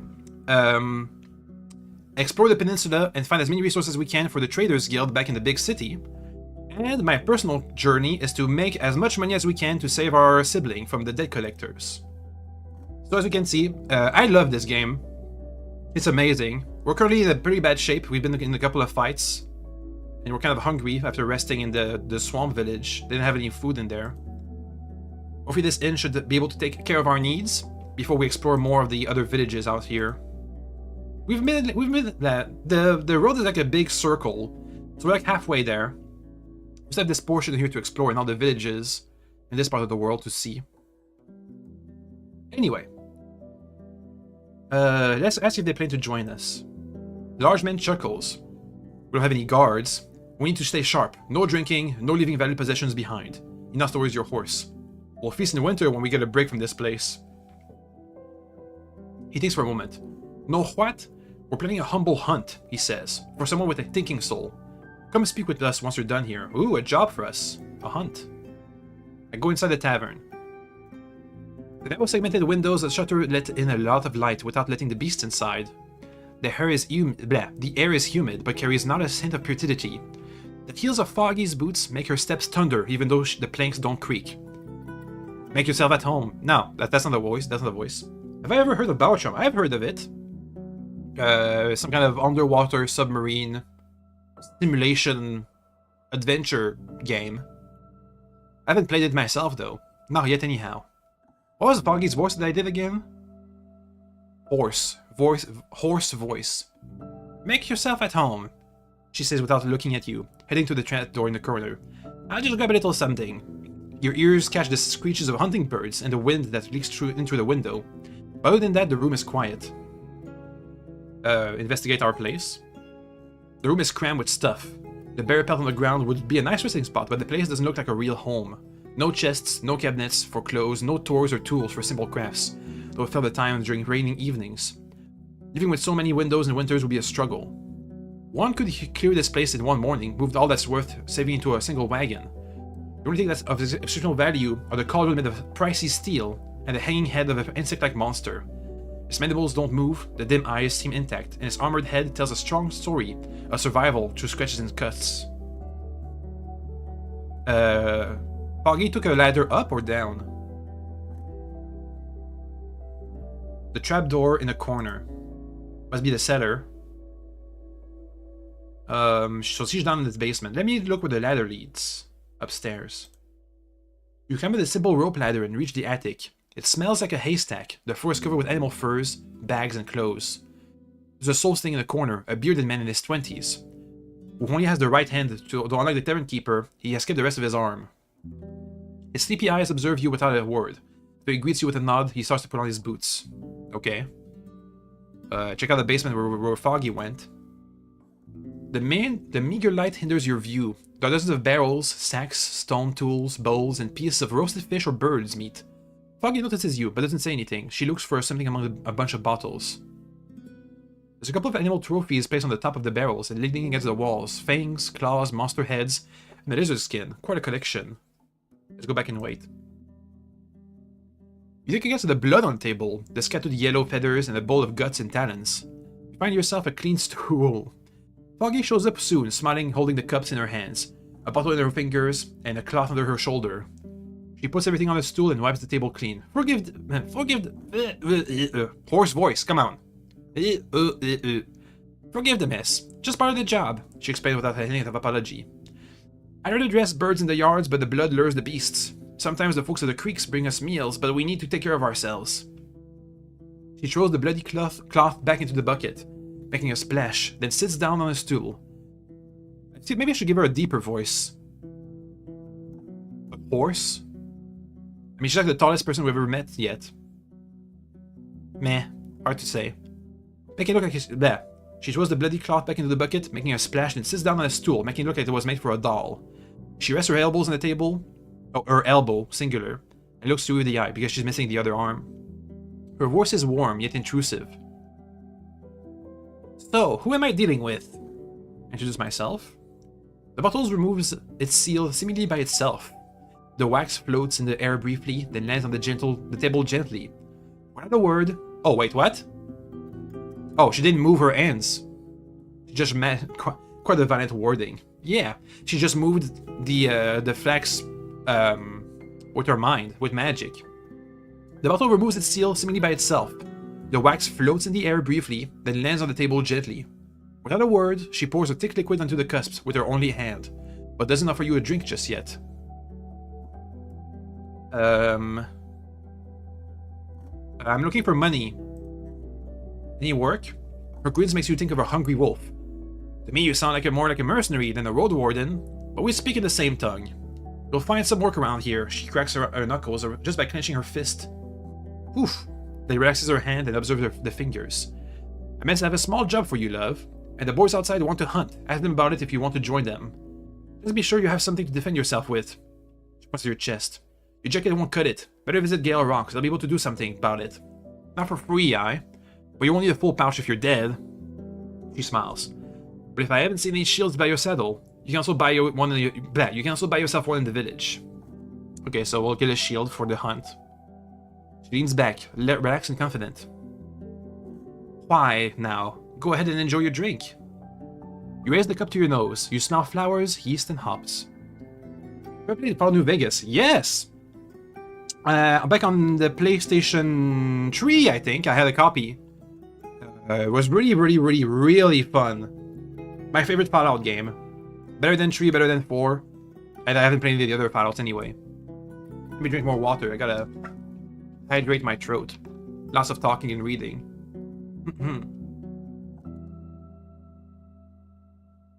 You raise the cup to your nose.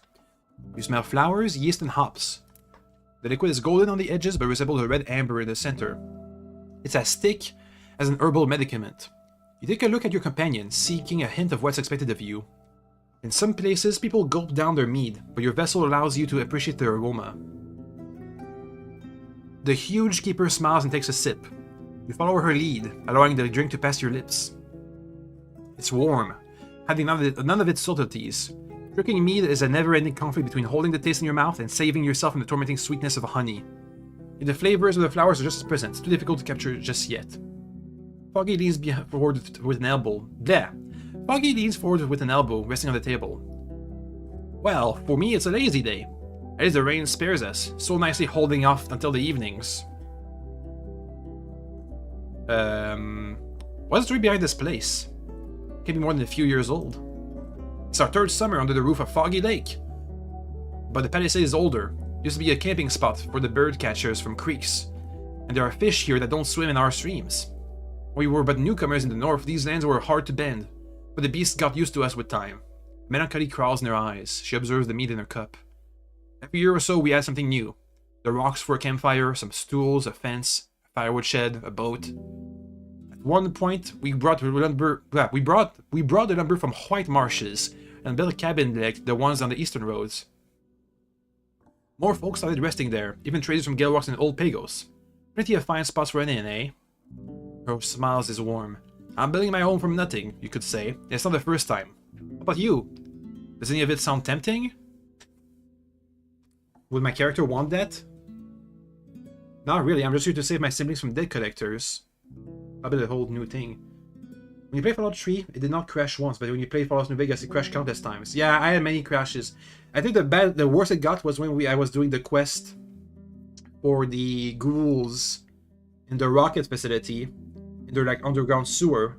That place would crash and be at low FPS all the time on PlayStation. It was the worst place for some reason. Would my character want to be doing what she does? Be a Minecraft main character making their house from nothing?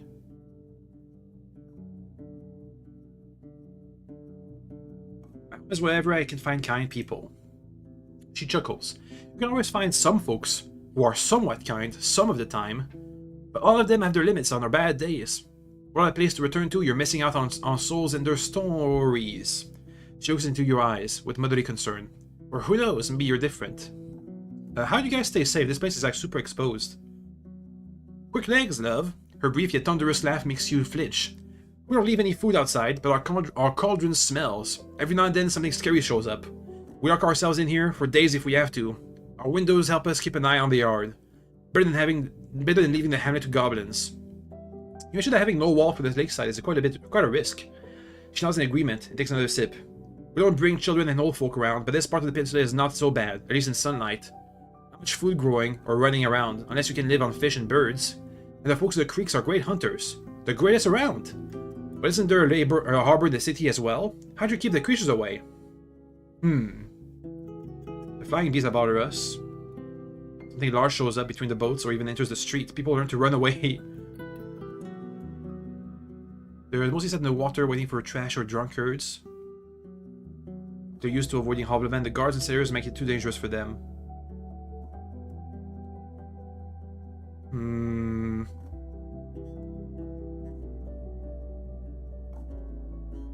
It's actually the flying bees that bother us. You describe the harpies and other creatures and how the city folk do their chores with spears by their sides. The kids are told to stay inside unless they're supervised, so you finish your tale. He gives you a long look. That's how cities are when there's no iron for bolts and crossbows. I now wonder what the capital looks like. It's not that important anymore, not without the emperors. Come fly with me as a quest, and that happened to you too. It's not really worth it to do the quest unless you want no back reputation and a little bit of meds. Well, I know. What did I click on? I was trying to go back inside the window. Okay, I asked, what brought you here? You don't look like someone who plans to spend the rest of their life cleaning tables. And she responds, once you bring enough dead friends and relatives, clean tables start to look pretty tempting. She leans forwards and takes another look at her bottle, sitting it with an approving nod. My ma and pa were both big and strong. One time they saw me sitting on a kid, twisting his arm, so they started to teach me staff duels, running, lifting barrels and rocks. They were the army chieftain who said I wasn't disciplined enough. She rubs the scars on her forehead. So I did a lot of things. Escorted some merchants, joined a group of adventurers, hunted for bounties, guarded the village temple. This memory makes her voice gloomy. Not all of these things make me proud of myself. She smells the meat in her cup, but doesn't take a sip. I moved here only after I lost my arm, where the folks were fleeing the invasion. I took my Elan. Let me write that down.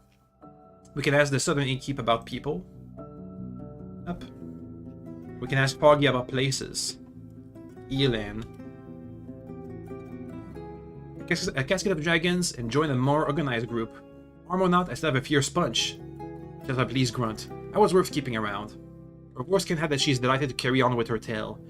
Now that the years are catching up with me, and even more so with my back, I need to build myself a decent shelter. I crave no adventures, but I'm happy to hear stories from other restless souls. In the meantime, I practice this little trick. She points at the cauldron in the middle of the room and starts to make circles with her finger. The ladle mimics the movement, mixing the stew for another minute or two. That's also good for my back. We have a lot of stuff to talk about. Your name is Foggy, and this is Foggy Lake. Is the tavern named after you or after the lake? The lake has no name. She moves her cups away and leans forwards, resting on her elbow. Her voice is playful, warm. Yet, I mean. But there'll be stories about this place, believe me. About passing by the lake while getting to Foggy's.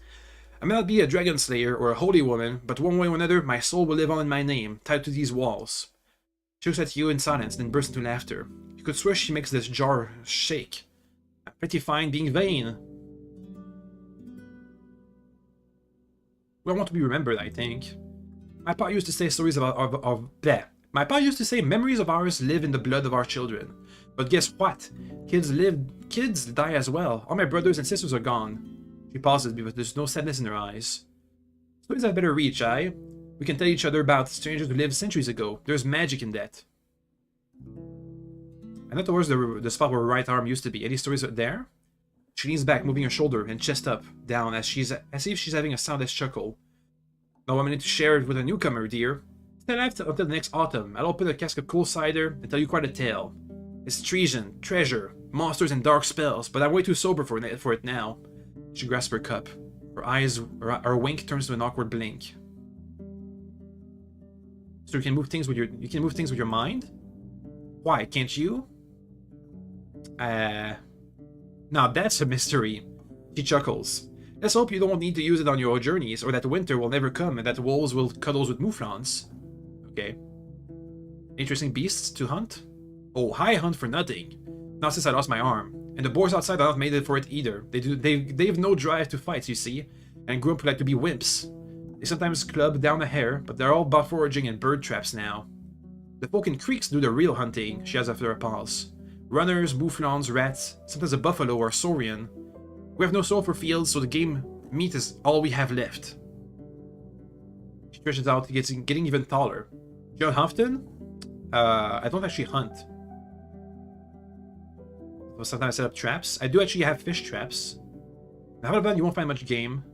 I do became also. I think we're a good fighter, and we have a crossbow. We could be a hunter from our original village. I do. Making monsters bleeds makes me feel alive. She laughs. I used to be the same. I love to hunt, sure, but even more so crushing the undead. I even cut down a few bandits for a good pay. But now when my dumb ape of a son goes on a longer trip, my heart pounds like a hammer. She does her clenched fist against her chest. I could go on like this. Bandits also have mothers, eh? What are you guys gonna do next? Build a real wall? Why not? Then grow my connections with the villages, buy more hard drinks, build another shed, a cabin, hire a private warden for these roads, you know, for my guests. She snips for her cups. Oh, wait, that's a thing? You can have a private road warden? Huh. She sips from her cup, looking at you. Twice in the distant future, we, at Creeks, need to take care of their eastern route. So she considers herself part of the Creeks. Free for traders. Without trade, all I have is the locals, and they don't even use dragon bones. But why do you care, dear? Are you planning to stay around? No. But I have to learn about this place. I'll see, I guess. I don't know what my character's gonna do once they pay out the debt of their sibling. What's their future like? You seem to be into expensive drinks. The pricey ones are gifts I received or treasures I found when I was young. I also bought a few, I'd like to offer something unusual to the wealthier or more promising guests. She tilts her cup. I dabbled with some recipes myself. I have plenty of brewing tools, though I can name maybe half of them. Still, from ales to hard drinks, I had some success. Okay, let's change the topic to actually stuff I can do. I must say, love, I really meet folks with that many questions. She gives you a warm look. What hides behind them? I need to learn about this place. I've never thought of editing these streams into their own separate video. Actually, I have. But it's kind of hard. Let me give me a second to drink. Ugh. I have to drink.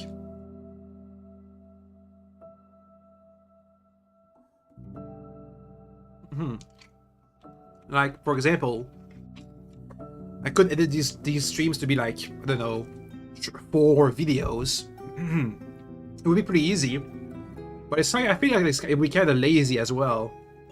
As it would be, you know, I mean, you have the entire stream to look at. If I just cut it up and repost, it's just like recycling the same stuff. It's not very creative or worthwhile. I don't know. The best I'd rather do is make shorts to do like some keen insights into what my streams are like, the best moments. Anyhow, she asked me why I asked so many questions. I was hoping to learn something useful. She burst into laughter. Can't say now you're more of a trader, seeking a chance whoever they are. Or one down-to-earth traveler? I'm looking for money.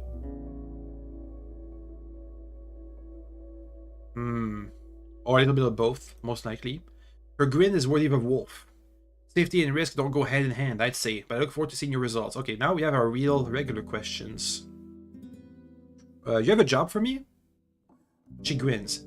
I somehow doubt you're here to forage for me, love. Not to have a... That's weird, because the last innkeep we met actually did ask to forage for them. Not to have another room for another soul, let me think. She runs her eyes over the shelves and to the trophies, but it's the rocks surrounding the fireplace that catch her attention. The folks at Old Pagos are weirdly quiet.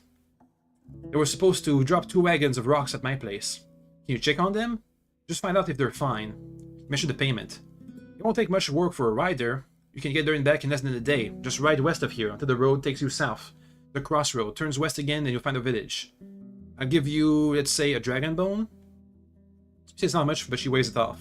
A Roadwarden should get familiar with all the villages anyway, right? Just do it when you have the chance. I'll have more coins for you once you prove you can be trusted with a simpler task. Well, we've already been here. Have the plague. But before we tell them, let me see if I can fish out information from them. What can you tell me about the Old Pagos? It may be one of the oldest villages in the north, but even if not, it's safe, with strong walls and safe roads. Their crops are weak, but for generations now they've been cutting stones and building for the tribes in exchange for supplies. Some time ago they tied themselves to the monks, and now they don't look too kindly on those who don't follow the order's truth. She pauses, splitting her lips to one side, choosing her words carefully. But they're plenty fine folks, true believers. Something lost in the city, not ones to deal with slave trading and pillage. Okay, well I have news from Old Pagos. They have the plague. Listening to your tale, she rubs her forehead. Well, not what I was hoping to hear, love. But I'm glad you went there. Better warn the other settlements. Folks should know before they send their own messengers. It'll be a rough few seasons for all of us. Puts out a dragon bone from her pocket and tosses it towards you. Here, good job. She steps towards the Ajar door and looks at the lake. Can I have another job then? She scratches the stump of her missing arm. Her powerful voice scares a hint of a threat. And a soul who can handle delicate tasks, and I'm not sure it's you, dear.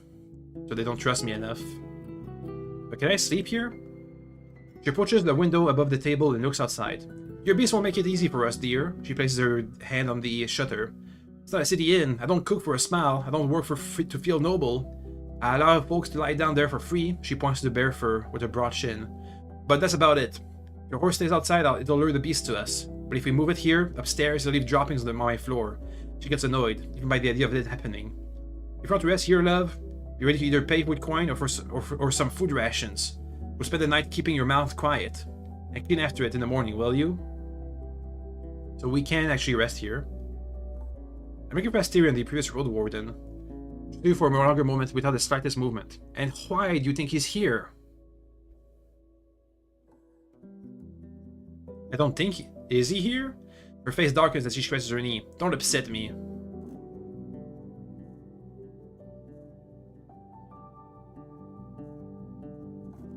He might have been here, wounded or ill. I'm not trying to lure you into a game.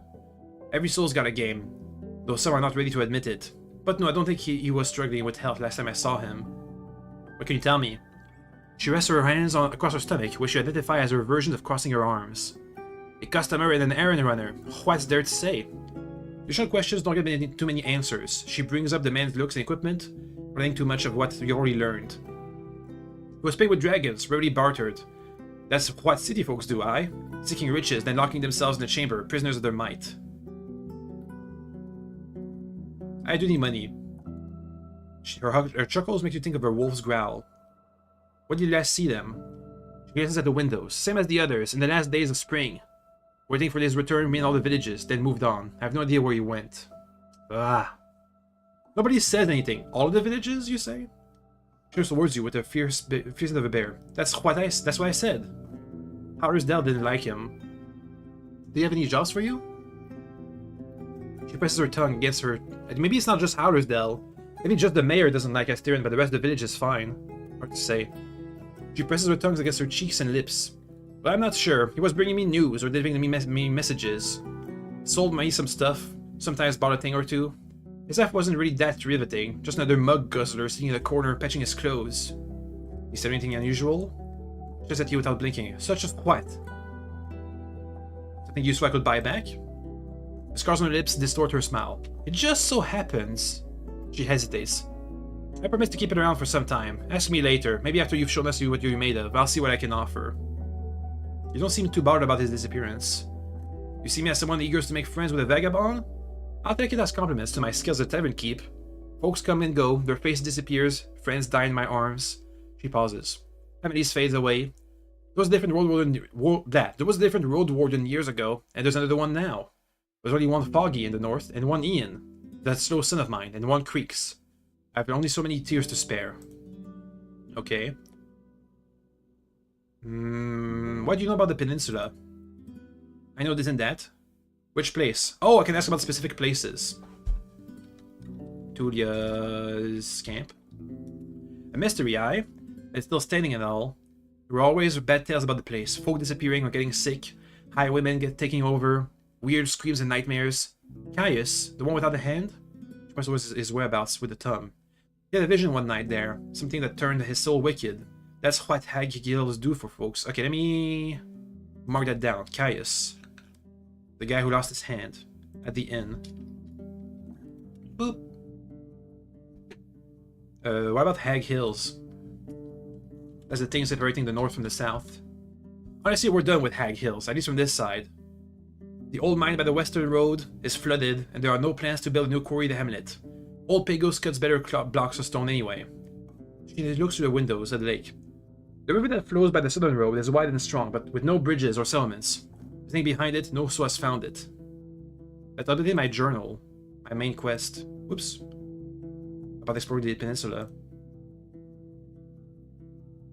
To add work to my work, I need to secure roads, getting rid of any major threats, and come to try to negotiate.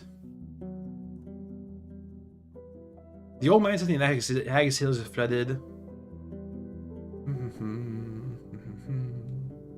The old white marsh filtrated and made it to completely separate themselves from the rest of the peninsula, which will mean the peat spot won't be valuable. I need to figure out why the southern village is ruined so people can settle there.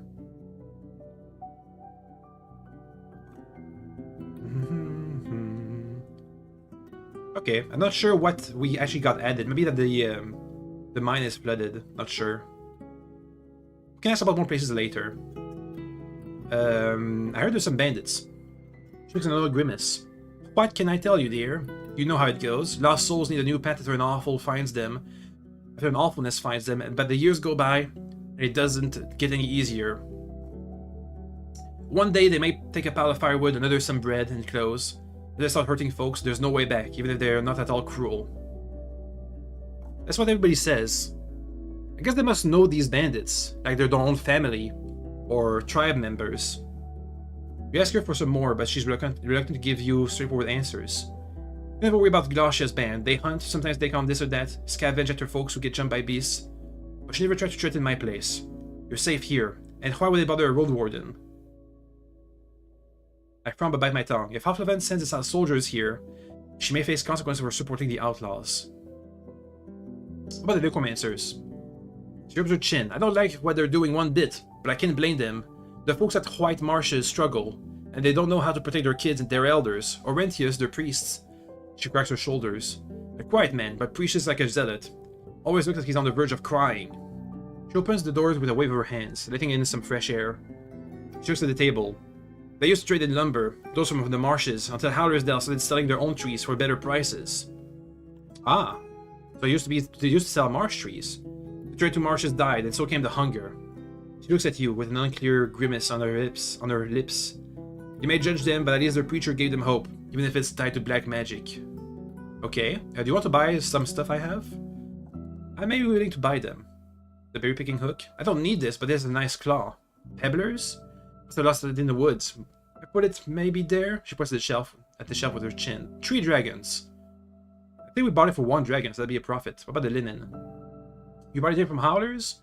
She runs her fingers over the unpacked stacks of fabric, then grins. I want it! She announces. I won't get something like this in Creeks, and I could use a proper dress. I'll give you 13 dragons for it. Take it, or I'm going to buy another stack from Akakios. I may have brought 3 dragons from that.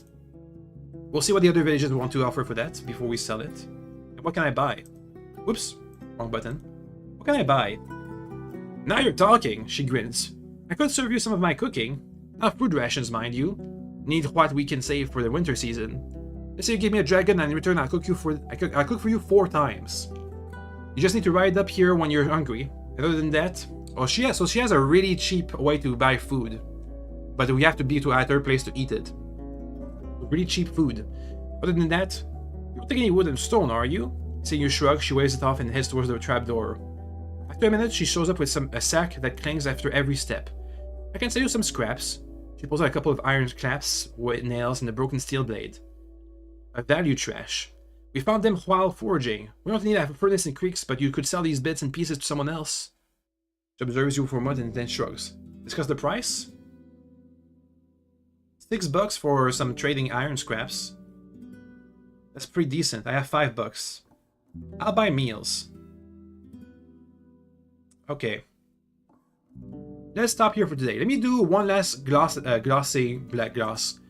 last look at the glossary, and then we'll stop there for today. And we'll continue tomorrow. We still have half the day left.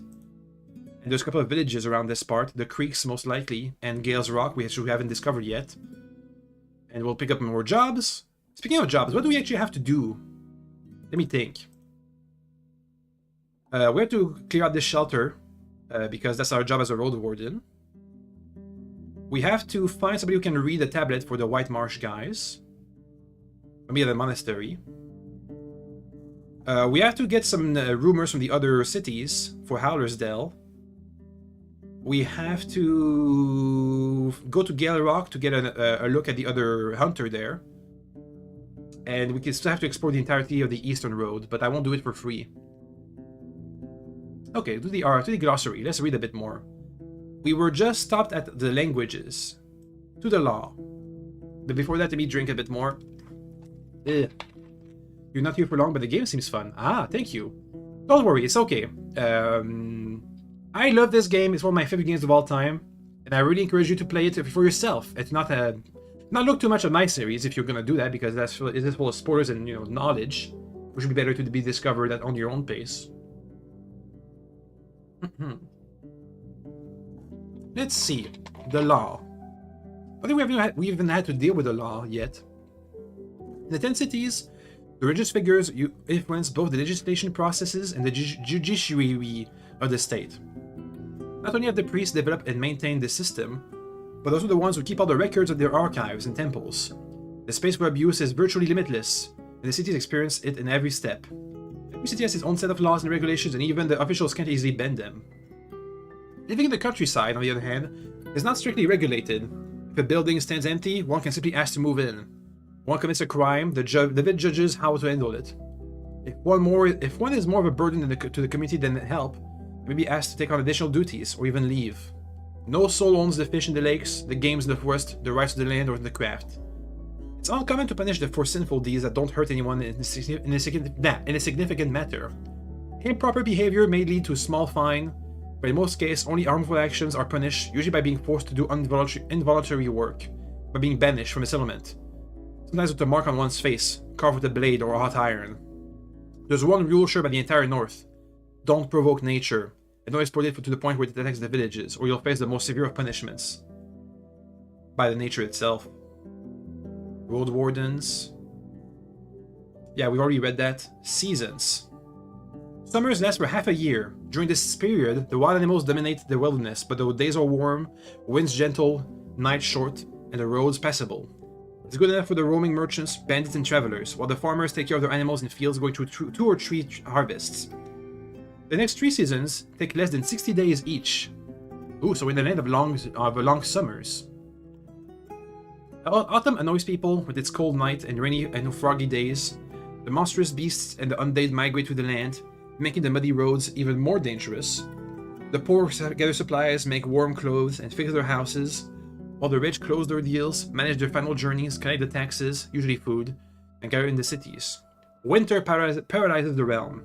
Heavy snowfall covers the road, the predators are hungry, and the night cuts in the days in half. Only the most essential trails are cleared, so distant villages are on their own. The tribes focus on crafting and killing time, locked in their homes, sometimes sharing space to save firewood. The social life in the cities is louder than ever, and the daily struggles are not as severe. Spring brings the new calendar year. The melting snows reveal food supplies for animals, resulting in safer roads. It's the best period to build new roads and bridges, repair fields, cut down the weaker trees, and repair walls without provoking the wild creatures. So when the villagers travel more for entertainment than out of necessity, visiting their neighbors and participating in ritual. Traveling. Interesting, so we must be near... If this universe takes place on a planet, we must be near the equator for having long summers. Or long days. Traveling. Attempts to pave the roads are rarely successful as they provoke the monsters and are a logistical nightmare. The main traveling routes are as a result of organized efforts to clear parts of the forest and beef paths through the meadows and hills, but such labor can rarely take place outside of the springtime. The trails are little more than a firm ground covered by rocks or by anything at all, and with trunks and roots that could damage the wagon wheels removed, they don't change the wilderness more than is necessary, as the locals have a safe shelter nearby and many years to put their plans to action. That's why the safest trails are close to settlements, especially the cities, which send out patrols and build secure havens, such as inns, chapels, and strongholds. Alchemy. Let's go to this magic session and then we'll stop there for today. Chemical potions, bombs, and powders are a subcategory of magical items, but alchemists don't try to influence their structures for centuries to come. Once the mixtures are consumed, put on skin, poured on the ground, or left alone for a long time, the effect takes place, then vanishes. It's possible to create potions the same way the enchanters make magical items. Most alchemists keep their pneuma unaffected by using precisely measured ingredients to substitute the power required for brew. Even a master alchemist doesn't have to possess advanced magical abilities to fulfill their profession. Alchemists use animal shells, plants, herbs, special types of water, fungi, gemstones, and other ingredients, which often have to be collected or used in particular conditions.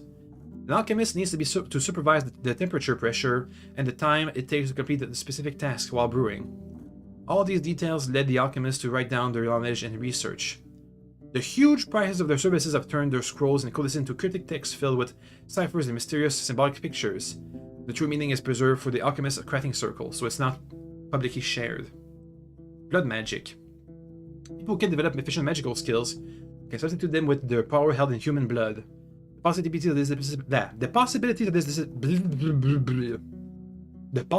of this discipline are potentially limitless. As long as one can perform the correct rituals and supply it with the required energy, even a child could be able to use blood sorcery to summon an earthquake. However, this source of power is very inefficient.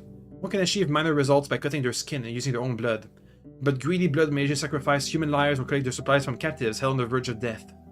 According to stories, Adi, or the first emperor, executed a mage who had murdered hundreds of people to cast a single spell, turning them into an army of undead. Rites tablets explicitly forbid any sort of blood magic, although some pagans there are times when it is excusable. Curse of Blessings. Most scholars perceive them as magical illnesses. They are mostly linked to blood sorcery and complex rituals. It can affect an object, place, or one's shell and thoughts.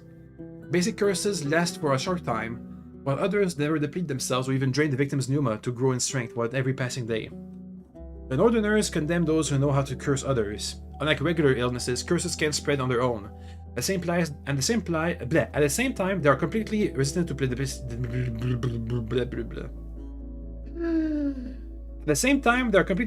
placebo effect. They require specific medicines or the long, exhaustive efforts of magical healers.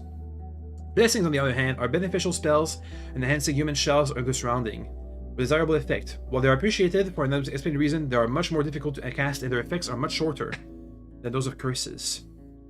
Enchanting. Filling an item with magic requires time, power, practice, and a lot of planning. This long process ultimately gives an item a place in the companion, turning it into a physical manifestation of a magic spell. The stronger the effect, the more pneuma it requires, so a mage may need to saturate an item for even hundreds of hours. Because of this, most enchanters don't have much interest in spells. They value knowledge and experience, sometimes willing to exchange their secrets and research with some other manufacturers, or even create craft guilds. Their services may get ridiculously expensive, so they use their own creations to protect themselves from troublesome clients or bandits. Learning magic? Most people have enough potential to learn a simple spell. It's common among the villagers to cast them to heal their crops or animals, to ignite fireplaces, or wash laundry with a single breath. Such spells are passed from parents to children, or taught by the village elders as part of a basic ritual, basic survival. It's not uncommon to find a person who makes things their mastery of the spell quite far, but focus on other activities. Warriors use magic to enhance their restraint, blacksmiths use to control fire, priests to heal others. Such people are known as sorcerers. Mage, on the other hand, are people who are not only unusually talented, but also committed to learning and inventing new spells. They are specialists who completely depend on their powers. People consider magic to be extremely difficult, so some of them limit their options to the use of their blood magic. Just as rarely someone possesses a magnificent talent by being able to learn and develop powerful spells after just a couple of weeks of free experimentations. In most cases, magical abilities require hard work, practice, and years of effort, which makes it not the most attractive option for busy people of the North. And they already read about necromancy. Yep. Okay. Let's stop here for today. See you guys next time. Okay, bye.